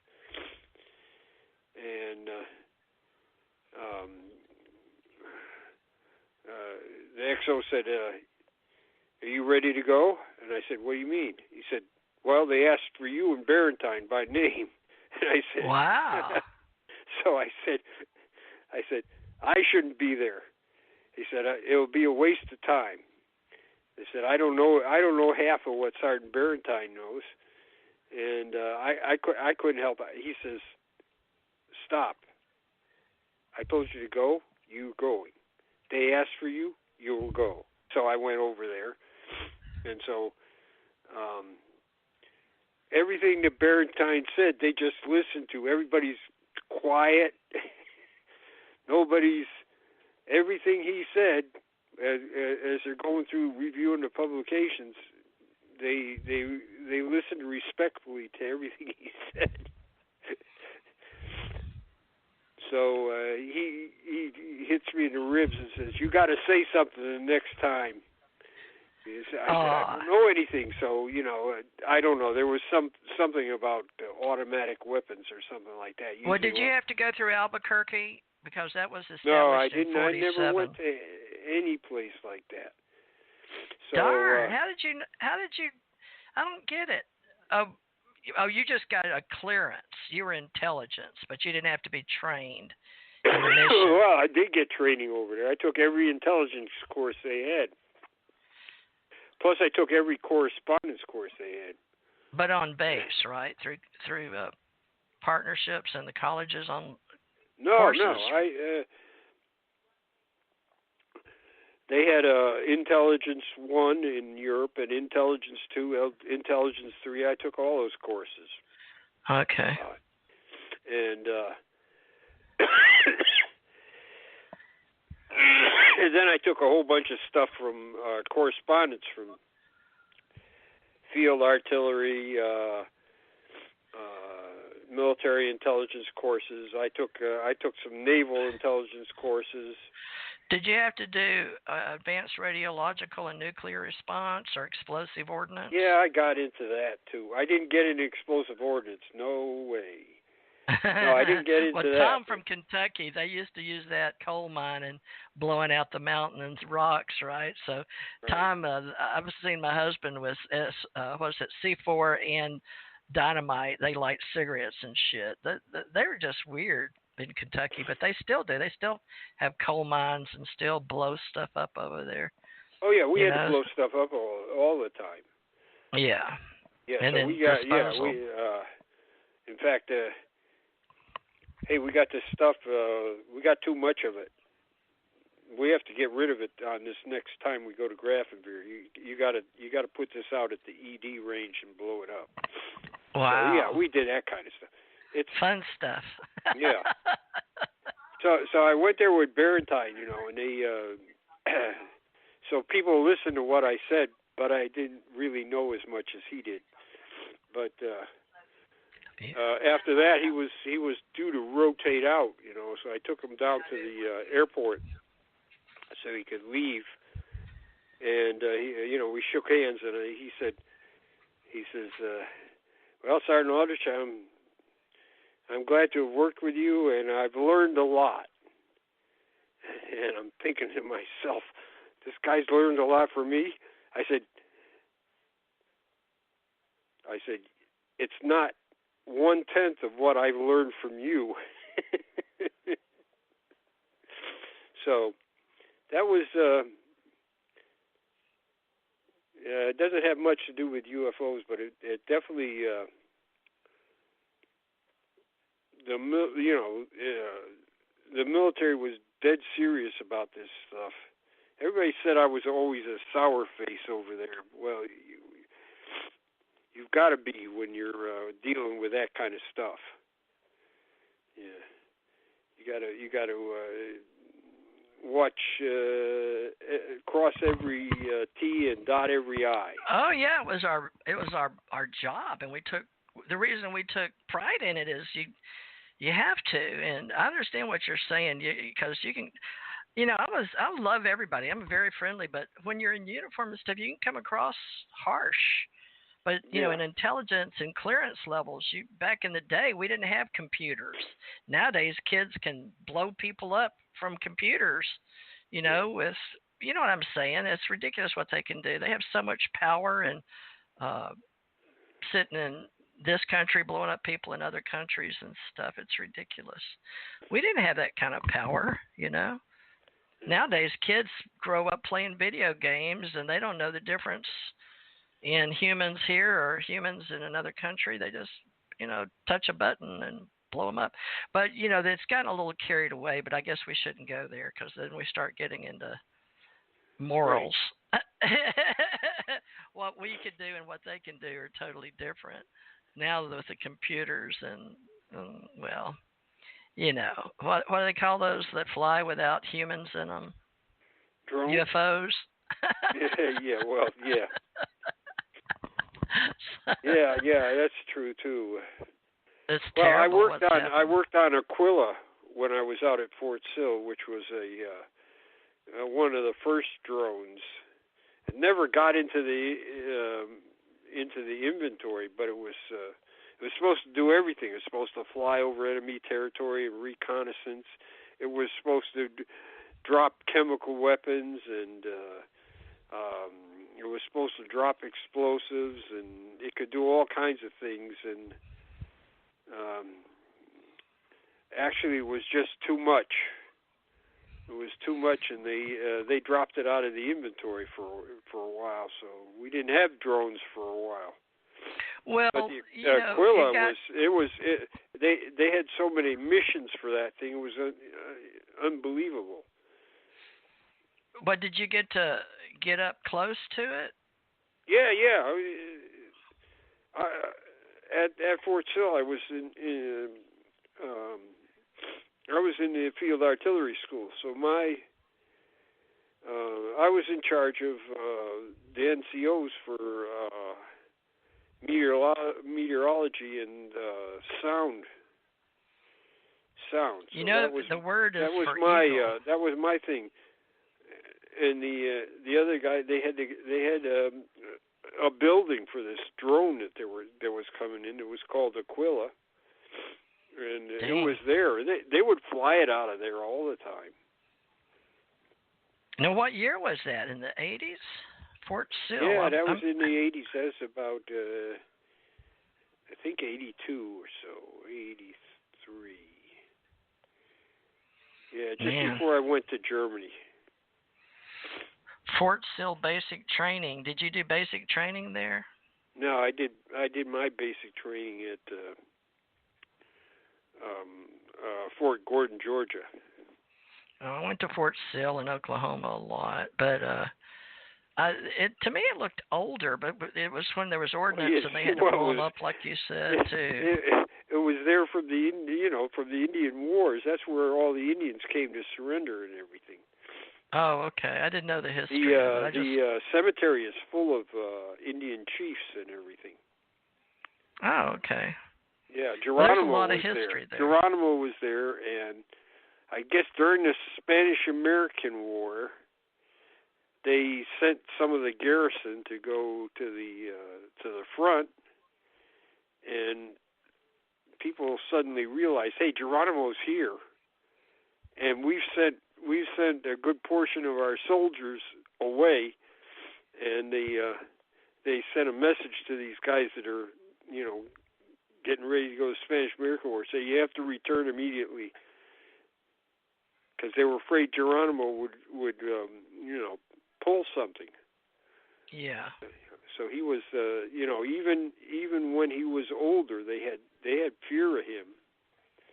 That he was, he still had the loyalty of his followers, and I don't think he didn't have anything. They were just being overly cautious. He didn't have anything planned. By that time, he had stopped, trying to thinking about escape and things like that. They took him to a lot of. They took Geronimo to a lot of these Wild West shows. They would take him in chains, though. Oh, really? Yeah. So is that documented in your history, or is that UFO history? At Fort Sill, you can read all that stuff about Fort Sill. Okay. So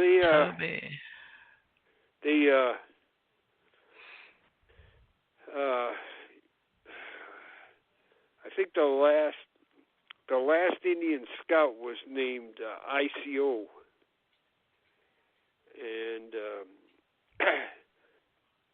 he didn't want to live in any kind of barracks or anything, so he lived out there in his own wigwam or teepee out there. And when he died, they named ICO Hall after him, and that's where I worked. He was the last Indian scout that was on Fort Sill. Wow. Yeah, so. Well, we're doing pretty good. A lot of the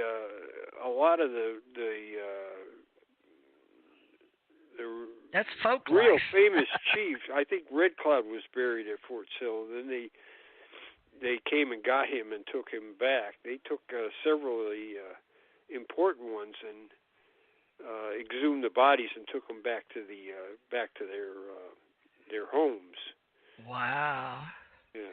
Well, is it true you think that the Bones and Skull group has the skull of Geronimo?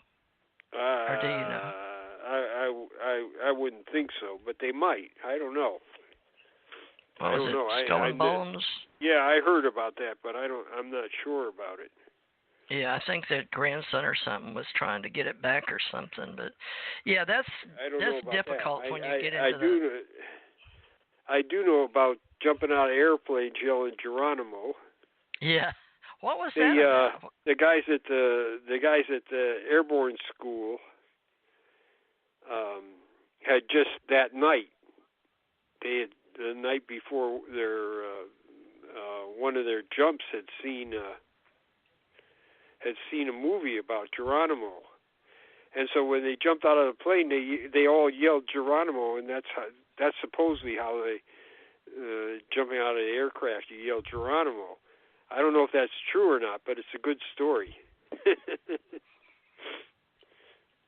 Well, I still don't really get it, but why are you saying that Geronimo? I mean, I know I did it when I was a kid. For some reason, I guess around air Everybody Force, used to do that. I mean, we'd jump off of things and we'd yell Geronimo. I think it's because of that movie. Oh, you think it was due to a movie? Yeah. Well, that's World what War II? That's what some of the airborne guys said about World War II. They started that, so. Geronimo Fort Pickens. Geronimo held captive at Fort Pickens, and it says the real story: Geronimo's captivity in Pensacola. Yeah, they put him all over. It's like I said, they put him in chains and took him to some of these Wild West shows. Yeah, it says October 25th, 1886, a train pulled into the bustling maritime city of Pensacola. On board were 16 Apache warriors, but like many here today, they were men not here by choice. They had been hunted down, captured, and dragged there to the U.S. government to one of the nation's battle-hardened military fortresses, Fort Pickens, and locked behind bars. Then, how did this get in Pensacola? He says Geronimo's captivity in Pensacola. But that freaks me out. I didn't know we were going to do this. So we're getting into Indian culture. It says, over the past, Hollywood and television portrayed Native Americans as savages, stereotypes, but the entire people didn't begin in Hollywood or on TV. It had its roots in reality. So what we're doing is trying to be real and put our stuff roots in reality. But this looks like something really happened, and I'll just say this picture. Wow. I don't know if we can put everything we discuss anytime in the future about everything we're doing with folk life, but I don't know how this fits into UFO business, but it's here, folks, because we said it on the UFO show. But that's pretty interesting. You brought me all the way over to Geronimo in Pensacola, just down the street with Geronimo. Isn't that weird how stories take on a life all their own? Right. I'm just shocked. The second division it's in Korea, and it's called the Indian Head Division. And like one of the compounds. I mean, they named a lot of the compounds after the Indians. So Camp Red Cloud is one of the bases over there. So that's and they have some of Custer's old units. The 7th Cavalry is over there with the 2nd Division. So. Well, it says today cybersecurity requirements likely for defense contracts by June 20th. I don't guess we'll get one as historians, as retired people, reservists, Navy, Army, Air Force, Marines. But I'm really curious as to how Geronimo wound up over here in but it's like you said, they took him around, right? The Apache right, yeah, story. They took him around and displayed him. So that must be how he wound up over here. I lost the story. Yeah, and they warned him, don't try anything. We're watching you, and we'll shoot you down just as soon as look at you. Apparently, there's a what do they call those? Is it a newspaper? The Pulse, Pensacola. It must be a newspaper, huh? But anyway, that must be where it is. I can't find it now, but they have a picture of the Apache story and the railroad, so somebody's put it up. But I'll have to accommodate this because I live here. But thank you, because I don't have any local roots, and the legacy of Geronimo and the Apaches with Pensacola will give me some roots in the military for historical purposes with the UFO Association. So I imagine you and I could do a whole show on locations, like bringing Geronimo to Pensacola from. Yeah, sure. Right? Yeah. I don't know how that's amazing. It says the modern white Southerners are very accepting of diverse and Native Americans. Many local Floridians revere their survival story of the Seminoles who did not surrender. And then a group of Apaches who held at the Sierra Madres, Cochise's family. Plus, when Geronimo's group was being rounded up, some of them did not show up to relocate to Florida. But masses, let's see, one warrior, Masai, escaped from the train in St. Louis. So some Apaches did make to escape, albeit a small group. They were called the Nameless Ones because they did not register on the reservation. Now, I heard about that because some of my relatives were Nameless Ones in my Indian whatever. But I still can't find the story on Geronimo, darn it. But anyway, we're on the UFO story right now. But somehow between African American, Geronimo was American Indian, right? And he was, which one was he? Apache, right? Right. Okay, but and then we were just talking about he was one band of Apache. It's like what is it, Cochise?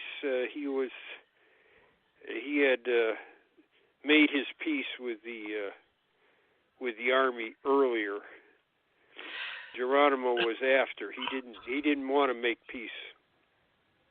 It's just like the Seminoles. The Seminoles, I think they have made peace with the government, but I think there's a band of Seminoles in Oklahoma that have not. They're still consider themselves at war with the Americans. I don't understand, but Seminole was some of our family, and the nameless ones, I guess you'd say. But I remember an uncle that looked like Geronimo, but he lived in Monroe, Louisiana, with the little house where next to my grandmother Thurman on White's Ferry Road. It became North 7th. But he looked just like an Indian, and he drank like one too. Hey, little guy. He dressed like an Indian, and but he was my grandmother's brother, but we weren't allowed to talk about it. Again, like I said, nameless ones. But something to do with the Leatherwoods, which sounds funny. My Thurman, the Thurmans married into the, what was it, my grandmother? What was she? Sarah Elizabeth. I don't know. I've lost all. Heath, Heath. But my father swears they thought they were Indian all that time, and he swears they weren't. They were European, so he was shocked. But who knows? Because so many of those nameless ones, it says capitalized Geronimo's fame. All of the Apaches were intended to be held captive at Fort Marion, Florida, in hoping to capitalize on Geronimo's fame. Several prominent Pensacola citizens lobbied the local congressman to have Geronimo's group sent to Fort Pickens. The petition stated Fort Marion was too crowded and that Army troops from Fort Barrancas could guard Geronimo's band at Fort Pickens. So how about that? The editor of the local newspaper at the time was Pensacolian, noted Geronimo would be an attraction which would bring in great many visitors. God, and started Geronimo's arrival that we welcome the nation's distinguished guests and promise to keep them so safely under lock and key that they will forget their hair-raising proclivities and become good Indians. President Cleveland approved the petition for the Apache men, only separating them from their families and breaking another promise. In early February 1887, tourists from all across the country began arriving in Pensacola by train and crossed Pensacola Bay on a ferry to visit the fort and see the prisoners. Admission to see the imprisoned Apache warriors was 50 cents for adults and 25 for children. Gosh, and on the record Sunday, 459 tourists visited Fort Geronimo's imprisonment has been reduced to a sideshow spectacle. So I guess they did bring him here for sure to Fort Pickens. My daughter pays annually to get on Fort Pickens and goes fishing. Stephanie, how about that? So there's how did they get into our UFO history though? Was that? But I guess it doesn't matter. It's all history. Well, you want to hear what the Indians told us at Fort Sill. What? They said that there won't be any hurricanes at tornadoes at Fort Sill. And I said, we were asking them why, and they said, well, we've put a spell, and the tornadoes will not go to Fort Sill. He said they might come to Lawton, but they don't come to Fort Sill. And while I was there, they never came to Fort Sill. They did go through Lawton a couple of times, but not Fort Sill. Because Geronimo was buried there. So no. They said the locals said that they put a spell on so that Fort Sill was protected. Well, they said Geronimo's... That's just an interesting paranormal story for you. Well, they've got his wife, Geronimo's wife, in two places, like Abraham Lincoln's story. They've got her buried at Barrancas National Cemetery at NAS, Pensacola. And then somebody else says that Fort Pickens, by the way, him and his band was never unlocked and keyed. They allowed them to sleep and roam around the fort. That none of them could swim. Wow. So the Indians couldn't swim. Yeah. 16 Apache warriors were imprisoned at Fort Pickens, but 2 guides talked to them coming in were prisoned. These people remember this stuff. And contrary to the one confirmed that George Ratton, translator, could swim, and the guides studied under Geronimo and told Ratton that Geronimo made them swim across the river in the mountains of Mexico. So they were, they're like, That story doesn't, yeah, I hear you. Well, that's also, I mean, we want to know historical truths and also the culture, but I don't know, folks. It's almost time for us to get off here. We got 7 minutes, but I guess you'll just have to go with us. Jan and I never know what we're talking about will take us wherever, but I found that interesting. I've always thought American Indian and our military lore all goes with the UFO Association, I guess. If it hasn't in the past, this particular chapter, episode 9 will. Yeah. So that's, I guess, how Ace Folklife gets involved in Alien Contact Organization, ACO. And if you believe in ascension, the Indians believed, what did the Indians believe about UFOs or spirits, sky people? Do you know? I think one of them, the creation, wasn't. I don't know. Oh, I'm terrible on this. I just know she came down in a sky basket. One of the creation stories. She came down in a sky basket. Make a note on your book, chapter 9. Yeah, I'll try to find out something about it. It's bring in the I think it's one of the eastern tribes that had this story about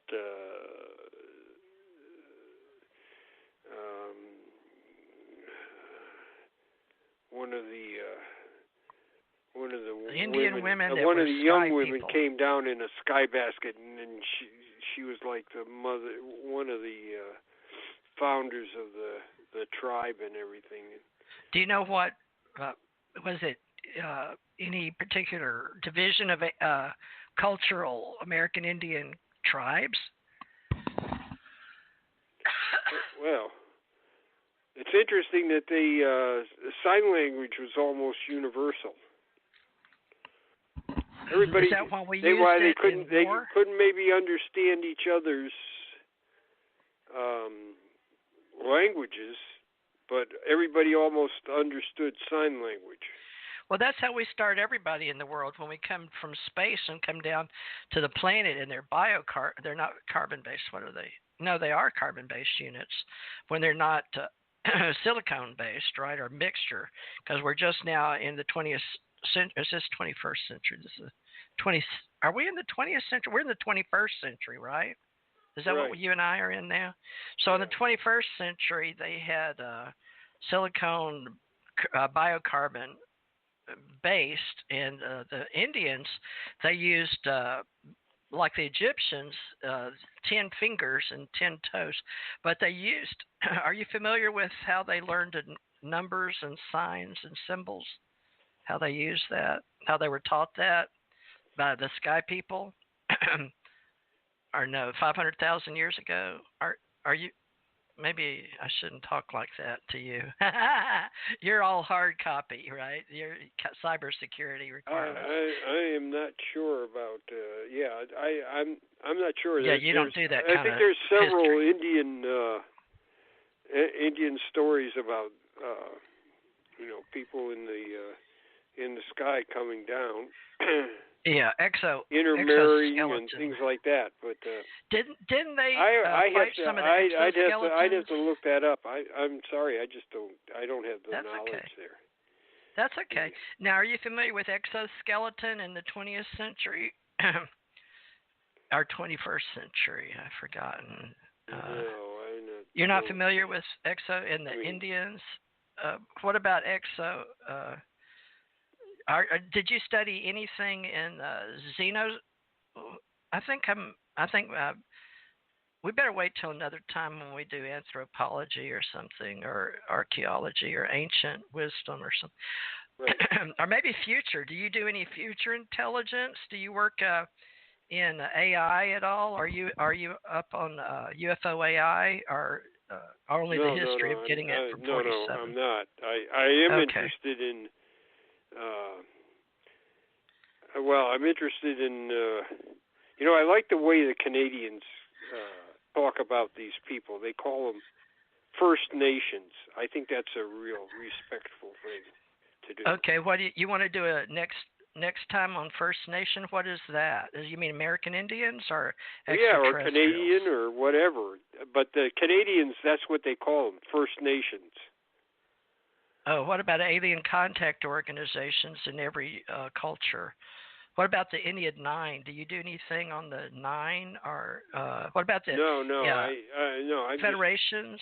I'm just sort of interested in archaeology and anthropology and. Yeah, we had an archaeologist, an anthropologist on most of our teams in the 20th century. Did you work with any of those in teams over in Germany during World War II? No, I didn't work. Well, I wasn't around in World War II, but but you know history. What is it, Trier? I took a course in Trier. I took a college course by. Explain that, Trier. Trier is a famous city in Germany. It was run by a bishop, as a matter of fact, and he did a lot of things that were, or the bishops did things that were more like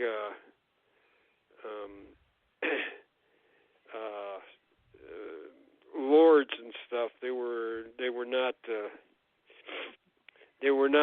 very ecclesiastical. Let's put it that way. What is Trier, Germany? That's where Constantine, the Roman emperor, he had one of his capitals there at Trier. Oh yeah, that's Constantine was human, a biological that actually brought the Christian nation to be known due to extraterrestrial. Didn't he have a war over there where he saw the extraterrestrials? Was that Constantine or not? I don't remember. So what I was going to say about the archaeologists, they just found another bath there. So they've got the imperial bath, and they've got this other bath there that they've got. I mean, it takes up a lot of space in Trier. And so they found another one. Is that what they're famous for? No, it's just they just found all these things. So, I mean, there's so many. I mean, the cathedral was a palace. Was one of Constantine's palaces. And, it's the birthplace of Karl Marx. When it was bombed, the part of the ceiling fell off there, and there's all the things from when before Christianity, because the cathedral was a palace and became a cathedral. So they're finding this other bath, and everybody's saying, "Don't we have enough? Don't we have enough here? People can come and see Roman baths all they want. Don't they have enough?" And some wise guy put in the papers. He said, "Well, we got to find a rich American to buy it and take it to the United States." Well, do they do comparative religions in your extraterrestrial or UFO business? Because that comes after the Anunnaki courses. The comparative religions are after the Anunnaki courses. No. You don't do anything like that? No, well, I thought maybe nothing. I'm interested in ancient history, but I think, like I've said before, these guys predate the UFO business. They predate Arnold. They come before Arnold. And okay, so we can cover it for humans that don't understand, right? In 1947, there's an article about these guys. They were already well established in a place in New York, and they already had all these stories as part of their. It's not a religion. It's it's part of their study ideas. of the 19th century. What about philosophy? As part of their philosophy, they had all these ideas, and they just moved over to ufology with it. Okay, so there's a connection to philology or etymology or phenomenology with philosophy and theology. So we can discuss ethnology. This is before Stitchin. Stitchin wrote that, and people are saying, "Oh, Stitchin is the one that thought up all this stuff." These guys already existed in 1947, before Stitchin was around. Yeah, so we're going to do pre-Zachariah Sitchin, and many people did, but do you want to do the 16th? It comes out in art in Europe and France. You've seen like Madonna or Mother Mary with a UFO in the background. That's a famous painting, with a dog and a little boy pointing up to a UFO or a star being, or I don't know. Yeah, I don't know what those are. Art. You know how much I know about art history. It's practically nothing. Okay. I took several courses in art history when I was over in Europe. But Yeah. Did you go to the famous museums over there, the Louvre? Sure. Yeah, I went to Spain, the Prado and. Which one's in Spain? We went to the Uffizi in Florence, and not only did we do just art, we did, like music. Yeah, I did museums. Music, art. Ferrara and Venice, medieval music, Renaissance music. So. Well, nature religion changed ethically, so we can discuss that in the communities because we have our own Ascension Center organization that covers comparative religion and ethical communities and art, culture, education, science, technology, engineering, and folk life, historically speaking. We have thinkers and people with morals and ethics that do like philosophy, and they understand. We're moving into consciousness and the development of not only the 5 basics, or mostly right now on the planet, they only do beta, alpha, theta, delta, the 4 that you can see with exo neuroscience, and they use EEGs, electroencephalograms, but we're going to go into the higher extraterrestrial. Once you get past beta, alpha, theta, delta, gamma, 5, right, gamma, which you probably know about, then we're going to go ahead and start training people in AI interdimensionally with, beta, alpha, theta, delta, gamma. Then there's sigma, Tau for the 7. And so we're going to go to 10 like we did with Geronimo and all the Indian, teach them 10 dimensions. So that's all coming forward in the future in AI, but they call that future exocortex training. And if you're not familiar with it, folks, you can look at, let's see, exocortex. Some science fiction is picking it up already, but we're picking it up from the A theory of everything, or Akashic field, Irvin Laszlo. I don't know. I'm trying to think of who handles the cosmic connection besides me. I used to work with Irvin Laszlo years and years ago in this reality, in this dimension, in this biological container.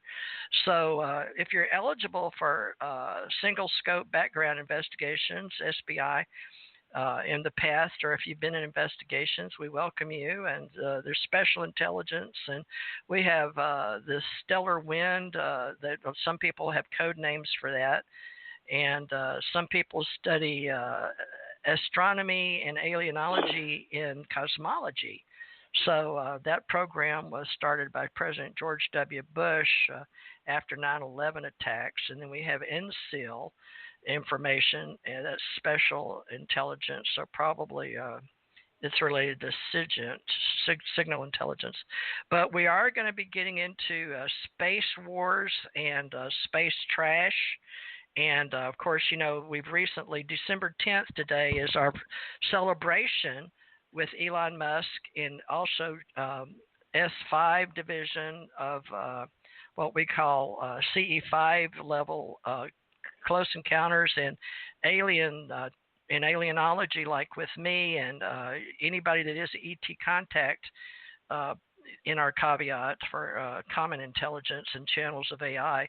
We now are putting out G5, but we're putting out in the communication business what they call, what do you call it?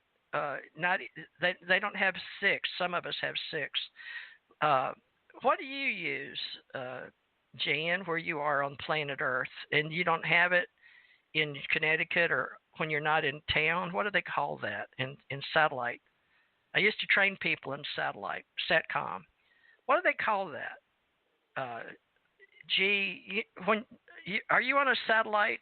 GPS, you mean that? GPS is part of it, yeah, but you have on your, do you have an extension like, what did they call that, ebony, back in the Indian days, ebony, your extension of your hand, what do you call that when you use something? Ah, there it is, a cell phone. Oh, okay. When you use a cell phone, G5, S5, right. What is that? Is it G? What do you call that? It's the bandwidth. 6 is slower. It's actually easier. Oh, what do you? I'm not sure about that. That sounds like. It's intelligence AI, but it's. I don't know. That's mystical. You don't do communications? Yeah. Well, what about do you do cell phones? Intelligence. Yeah. All right. Well, what is that in definition?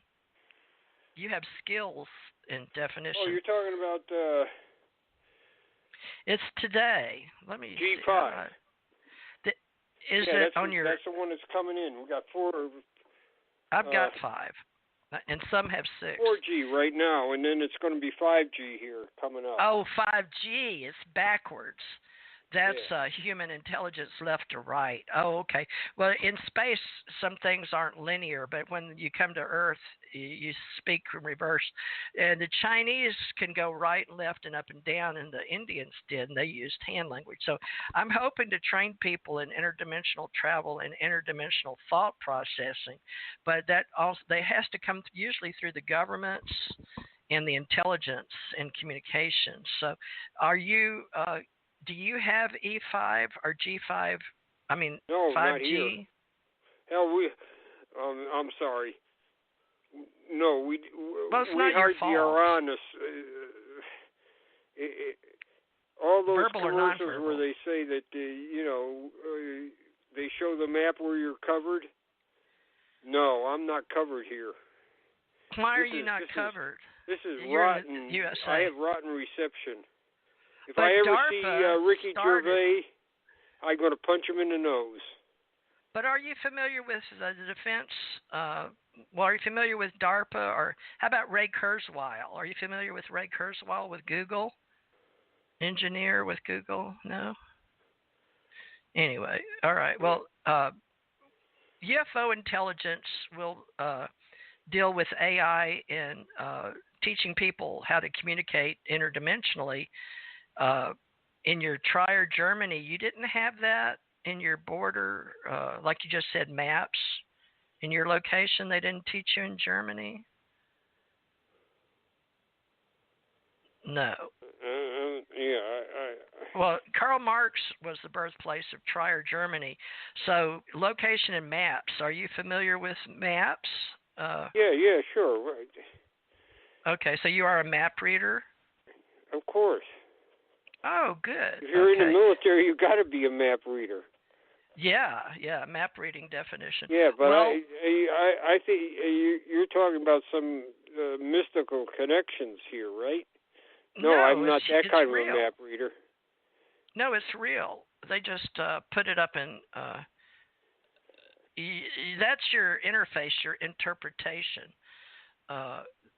It could be your training, military training on topography, but military geology, and then how you work in intel in communications. But you're just saying that on the one of your benefits of being human on planet Earth does not include your extension of your self, right? As a human. So that's why we have we're extending the use of cell phones. But unfortunately, a lot of the places on planet Earth that are being controlled until they get over the next 10 years, just track one of the humans that's on the planet is like a gifted futurist, and he has provided over 86% of the known reality as far as predictions. But now they're going to use emotions, and you can track this through science, Jan, so I don't scare you.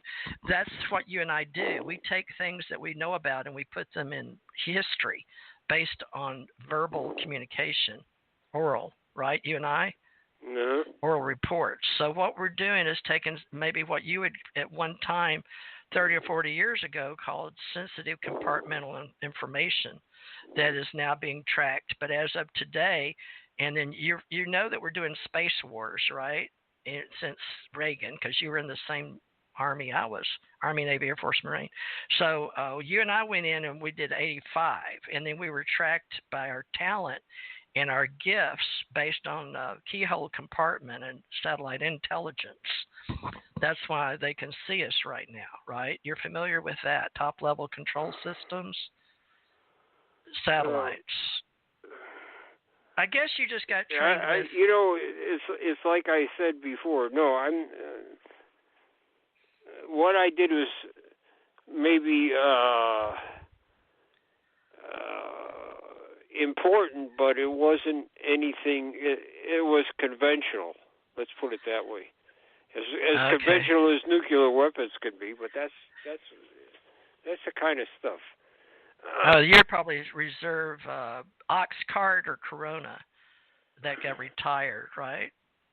Yeah, I know about Corona. I know about Corona. Yeah, Corona was. Corona and Oxcart. Yeah. Well, it was a satellite-based reconnaissance thing, which they ejected the film that they made back to Earth, and the Air Force had they would actually snatch it. Right. As it's coming back, they would snatch it with nets on the back of the aircraft. Right, that's why it was and they had done that before with balloons. They had used balloons before satellites. They'd used balloons that would go across the Soviet Union, and then they would get to the other side and get to the Pacific, and they had developed a way of snatching releasing the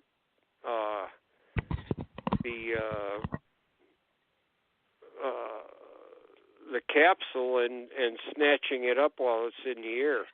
That's the KH-4B. Yeah. But that's Corona satellite. But now under Discover, that was still under your time. You're doing historically in reconnaissance and protection under the U.S. Air Force in '56. So that's RAND Corporation, and we have Lockheed's Covert Advanced Projects, and that was in Menlo, California. Now, anyway, we can discuss. Are you or Barry Greenwood? Are we going to work together in intelligence when we come to satellites? Because I'm very much interested in assisting humanology with prior intelligence in history. So you did do Corona. Yeah, first of all, Corona and those things were all, I was in the Army. That's Air Force stuff. Oh. Yeah, so. See, I crossed over joint training, so that's the only difference. When I was getting ready to get out, about the time Barentine was rotating back to the United States, they asked us if we wanted to. They asked us if we wanted to go to these briefings, and I said, you know what, I'm just about through here. I said I don't need to know any more of this stuff. Yeah, and that's the way he felt too. We said we're getting out. Well, you're probably trained in Corona imaging, which was the Pentagon in 1967 when I came in. Yeah, well, Corona is, like I said, I was in the Army, so I didn't get trained in anything like that. That's overhead. I did. Yeah, that's Air Force. Oh, you're right. I was at Lowry Air Force Base. Okay, so those are satellite. I get it. So I have to change over to a different finger. I see Army, Navy, Air Force, Marines, Coast Guard. Yeah, 5. So that was Air Force. So, but you can speak Air Force, or at least some historical value if you read it. Yeah, I know some stuff about the Air Force, but I'm not a. We can get Richard Doty to do that. He likes to talk to. No, I just. People. He has a whole group of people that are prior military. I've talked to people. In the Air Force and the Navy and the Army. Of course, I have a lot of buddies in the Army. Sure. But, research and development. But mostly I've been, if I do anything with these guys, it has to do with UFOs. Well. That's okay. So Everybody, you don't work with a group of us in joint had a meeting and decided we could let they asked me to go public and I wouldn't do it because I was still an investigator undercover, but they gave it to Dr. Stephen Greer at my recommendation back in the day in the 80s, back when I was in. But Dr. Stephen Greer used to do a good job, but now he's getting a little hunky-dory. I don't know what you call it. To Eastern? I don't know. Do you know who he is? Yeah, I know who Greer is, yeah. All right. Well, he does fall over into our ufology and alienology in UFO Association, but he has his own Center for Study of Extraterrestrial Intelligence. But he's going off on... but is that still around, or did he close that and now he's doing other stuff? I don't know. He did a movie. He went to educational entertainment, but all of us are because of YouTube and Google. Google's forcing us because they call it total. I can't say it. The Ray Kurzweil explains that we have the good stuff and the bad stuff. Like when we had the atom bomb, we could use it for good or bad, but we brought it out. But he's considered an American ufologist in Wikipedia. He was born June 28, 1955 in Charlotte, North Carolina. He's married and has kids. But his movie was called Sirius, and then the one that's on YouTube now, free, I think, is Unacknowledged. But it is on Netflix, I think. People pull up Linda Moulton Howe, George Knapp, Edgar Mitchell, David Wilcock, Bob Lazar, people like that. But he has his own following. But mostly, I had a guy on here on radio with me that was on The Biggest Loser, a television show. but he went to one of Stephen Greer's things where they go out and use music and do sky watches and call in people, they say, whether they are or not. And then you have high-powered flashlights, yeah. Well, they use also, I don't know if his group does, but a lot of the UFO groups use the red, what do we call that? I forgot it now. All of a sudden I'm lost. You know, the binoculars with infrared radar equipment, infrared binoculars, I guess. But anyway, I guess we should go now. So we will study the importance of the study of comparative religions for how it deals with alienology and spirituality, but also the future of AI, because it's been accepted into humanity, and how we do hierology. And, you know, we base a lot of our heroes, Superman, Spider-Man, but mainly Superman, Star Wars, Star Trek, the Ennead 9 with the Stargate, Project Stargate. And so now I will be helping people as I can. But, you know, ace folk life is not all bad, because everything started out as myth or legend or religion at some point. And I don't know that all the CE5 is towards the blending, like it's sort of their own thing. But I have Teresa J. Morris Ministries, but my thing is just observer and just let everything fall into where it needs to go. So you're covering historic events based on your collections, hard copy, and you relate very well to CSI, NICAP, FBI, CIA, and QFOs. Is there any other group with UFO files that you can think of?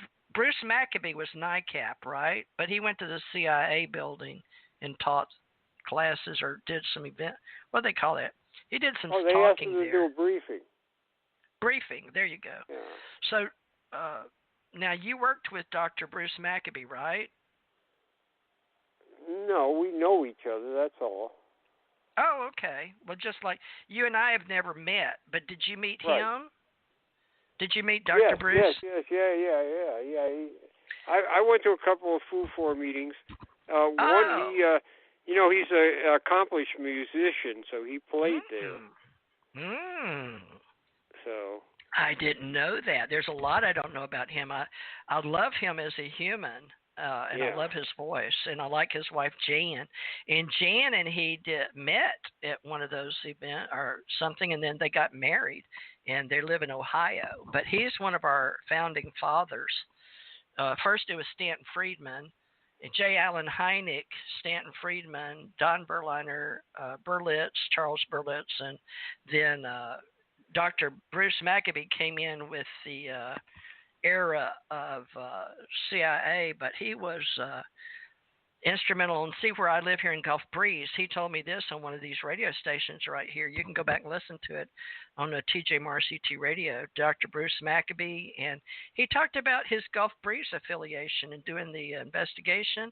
And he did the Billy Meyer investigation. So those are two important ones. Now, there was Gulf Breeze sightings, which I've had here too. But the gentleman that lived here, they found in the he had, just like this other guy we were talking about earlier, when they try to prove things and they go in and they're trying to prove it to people, they may make a replica.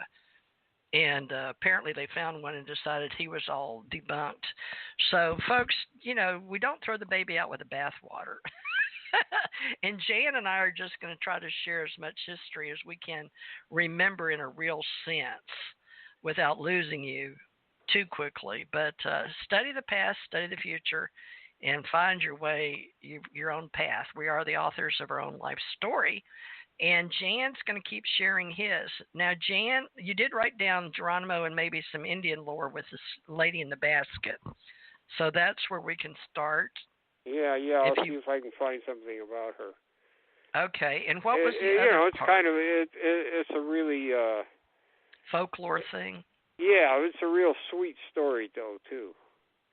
Well, we're here about ace folk life. You don't have to put everything, this is hardcore UFOs because we have a piece of it, like they sent me to look for, meet, what was his name in Louisiana? Oh shoot! I just had Calvin Parker, Mississippi. What was his name? He's one of the oldest names in the business. Oh, Jesse Marcel. Yeah, Yeah. Jesse Marcel had me meet the original Jesse Marcel, and then they started me out as a real young person, but they sabotaged me in the 70s by putting me at Balboa Hospital, claiming I was a corpsman, hospital corpsman, under my social security number, but I won't call that out. But anyway, that was a way to put me in the system, even though I was working intelligence and working through ACIR at NASA. Chris Kraft, right? They got my clearance papers there. It's a very complicated story, but somebody like you could remember, Jan, because you know how we would get not just hip pocket orders, which we didn't classify in the vaults, but they always would put you out on, they called them orders. What do they call them? Temporary duty orders? TD, TID or TAD? Temporary duty. TDY. Remember TDY? It didn't make sense. I did a lot of TDY. The hip pocket orders, all the civilians working at right field, they all had, if there was emergency or a war or something, they all had hip pocket orders. Day Armin and I had hip pocket orders. That's the kind of stuff I was assigned. So TDY, and my husband was TDI. Well, they would list us in the file as temporary duty assignment, meaning your temporary duty. So if you or me were looking it up in Office of Personnel Management, a hard copy, it would not correlate with our medical, but it would correlate with TDI, because I've had people from the Pentagon come down and then CIA and look up our orders, and they would find temporary bases as a permanent job location, but it was a designation that just was for certain military personnel. But they knew, like if I was really an investigator, but I was wearing Air Force at Lowry Air Force Base, but then they'd flip me and I'd be working at Lowry Air Force Base on the Navy base, and I'd flip into my Navy uniform, right? But it depended on what briefing we were having, but they would call it TDY. But then I got assigned again over to Hospital Corpsman. This is dumb. That's why I was asking you if you remembered Aldrich Ames. That was all during Aldrich Ames years. I remember Aldrich Ames, sure. Isn't it funny your name's Aldrich? Yeah, right. Well, name. No relation, let me tell you. Okay, good. So, well, we should go, but also look up... Yeah. Intelligence-wise, I'd like you to tell that Aldrich Ames story, and I'd like you to tell the Geronimo and the Army and Fort Sill. So we may get into a little bit of how cross-cultures happen, because even though we're talking about our UFO people, we talk about Navy, Army, Air Force, Marine, and then history. And then a lot of people love the Army, and they also love the Navy and Air Force, but they like the Indian stories. And I've never done any intelligence work or historical documentation of Geronimo and the Indians going cross-country in trains. So there's some train stories. Remember, like Big Bang Theory, the nerds, you and Barry, right, and me. I'm a Big Bang Theory. I'm the girl. I would be his girlfriend that wears the nerdy glasses. I'm the neuro. I like anything to do with the brain, neocortex, and communications. Well, we went over again, as we usually do. I can't believe we did that, but they hadn't cut us off, so I guess I'll have to. Well, I thought I heard music in the background, but I guess you missed it. They play that music and say thanks for joining in. Yeah, so hopefully we're still on. All right. Well, we'll find out, because it'll go on. You can pick us up, folks, at Spreaker, iHeart, Stitcher, iTunes, which is now Apple, Spotify. I've got a whole big, huge following on Spotify now. And Thursday, I do Portal Stargate to get you involved with TJMRCT, the UFO organization, Jan Aldrich and I. And we hope you like what we're doing. Maybe, like you said, sometimes if you mention like drama or love interest, it piques your interest, right? So we may do a little bit more of that, because it gets real boring hearing our history that we like. But we're trying to get people to remember historically we were really out there before 47, And there's a history out there way before to Constantine, prior to Germany and Karl Marx and future. So we'll mix AI in the 20th century in 2020. You know, it's going to be 2020, Jan, in a few weeks. Today's the December 10th. Right. So, all right. Well, I'll see you next. Are you coming during the holiday season? Are we still recording on the 17th? All right. Then mark your calendar, folks. December 17th. We don't know what we're going to talk about, but hopefully we're getting more interesting. We'll cross over into various historical topics and categories inside UFO Association Organization with Jan Aldrich and Teresa J. Thurmond Morris. All right. Thank you, Jan. And this was your episode 9. So we'll close off this book. We do 9 chapters, or maybe 10 to 12. I've forgotten already, but we'll see how long these are once I think people. It's 9. All right. So we'll stop at chapter 9 and then start a new book. All right. Well, maybe at the end of 20th century. I mean 21st. I mean, wait. This is 21st century. I mean, year 2020 and 21st century. So we may stop at the year when we begin 2020. Just so I can really tell you that as of 12/21/12, we started the Ascension Age. Even though you go by 34,600 years, we're doing ancient mysteries and ancient wisdom, new thought teachings with the ACO Ascension Center Organization, and we're doing folklore and even Indian folklore with Ace Folklife Society. But we're accumulating Alien Contact Organization and how it became a part of folklife historically. But we go back to pre-Earth and stories that you may or may not know of. But we also go back to when, I guess you'd say, humanoid species, like Linda Moat now likes to talk about Homo sapiens sapiens and Homo sapiens on the planet coming to Earth. And so do some of the people of the sky people that they called Anunnaki. And the Anunnakis were way before the Zechariah Ascension. They were the sky people. From the heavens came. So An was a famous god and brought over the 200. And we'll get into all that history. But anyway, there's all kind of different words that will lead you into the future of AI and then the history of humanoids on the planet and how we intermixed through the millions and billions, and how we get into the human genome, and how I've been working on various projects, including for integrative medicine and alienology and ethnology and phenomenology into AI studies and in the future with satellites. So good luck, Elon Musk, with putting all your satellites out prior. And we're going to work together, folks, just like we did in the UFO business as reservists and civilians. So Jan and I are civilians now, and we're old, and we're retired, and we hope you'll come join us and tell your friends about our recordings here. They're free.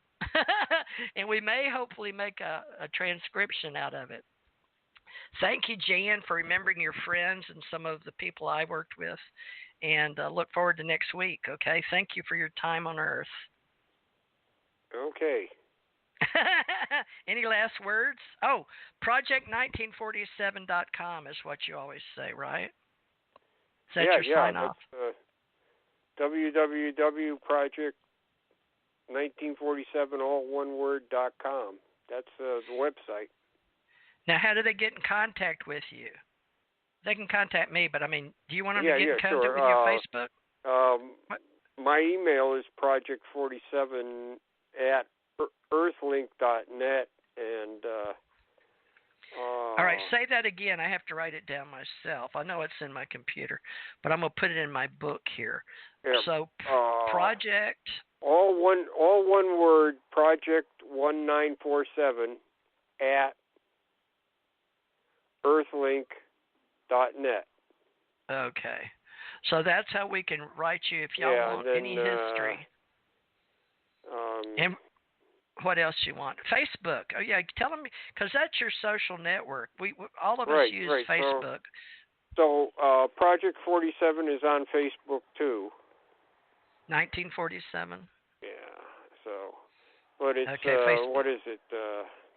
Jan Aldrich. I'm on Facebook separately, but that I use that mostly for my friends and and relatives, and then UFO-wise, I use the Project 47 Facebook. Well, what is it? Is it? Don't you mean Project 1947? Yeah. Well, no. When you get it on Facebook, isn't it tagged? I don't know. I'll look it up for you real quick. PJ47, I think it's tagged. All right. PJ40. Well, I don't know.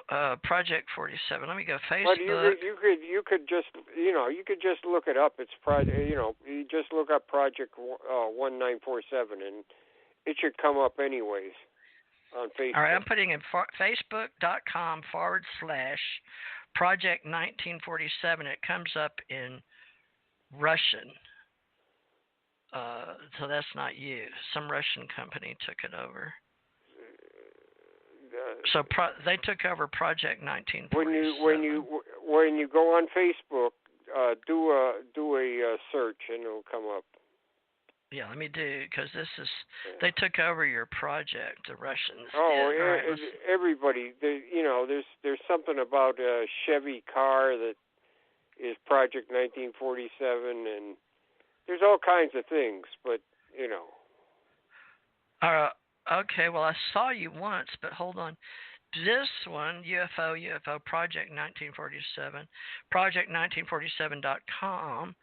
Now, I was able to get there from, let me see, I'm going to hit like page, but where is it now? Because it went by so fast. Let me go backwards. No, not the Russian one. Okay, let me go back. Anyway, just if I could do it, you guys could do it. It took me already to your project1947.com. But anyway, Jan Aldrich, and just use TJ Mars ET Radio or ACO or TJ Mars. Anyway, I'll get you in touch with him, but just tune in here. And sometimes if you want to talk to him, I may bring you on the last hour. Sometimes we let people talk to our guests, very seldom, but anyway, you can get me on Facebook. So Jan Aldrich, TJ Mars ACO Club, TJ Mars Agency, Alien Contact Org. I've also got UFO Secret Space. A lot of people like that. So that's it then, Jan. I guess I will talk to you next week then, okay? Okay. See you next week. Thank you. Thank you. You have a great time. Folks, that's it. That's a wrap. Thank you.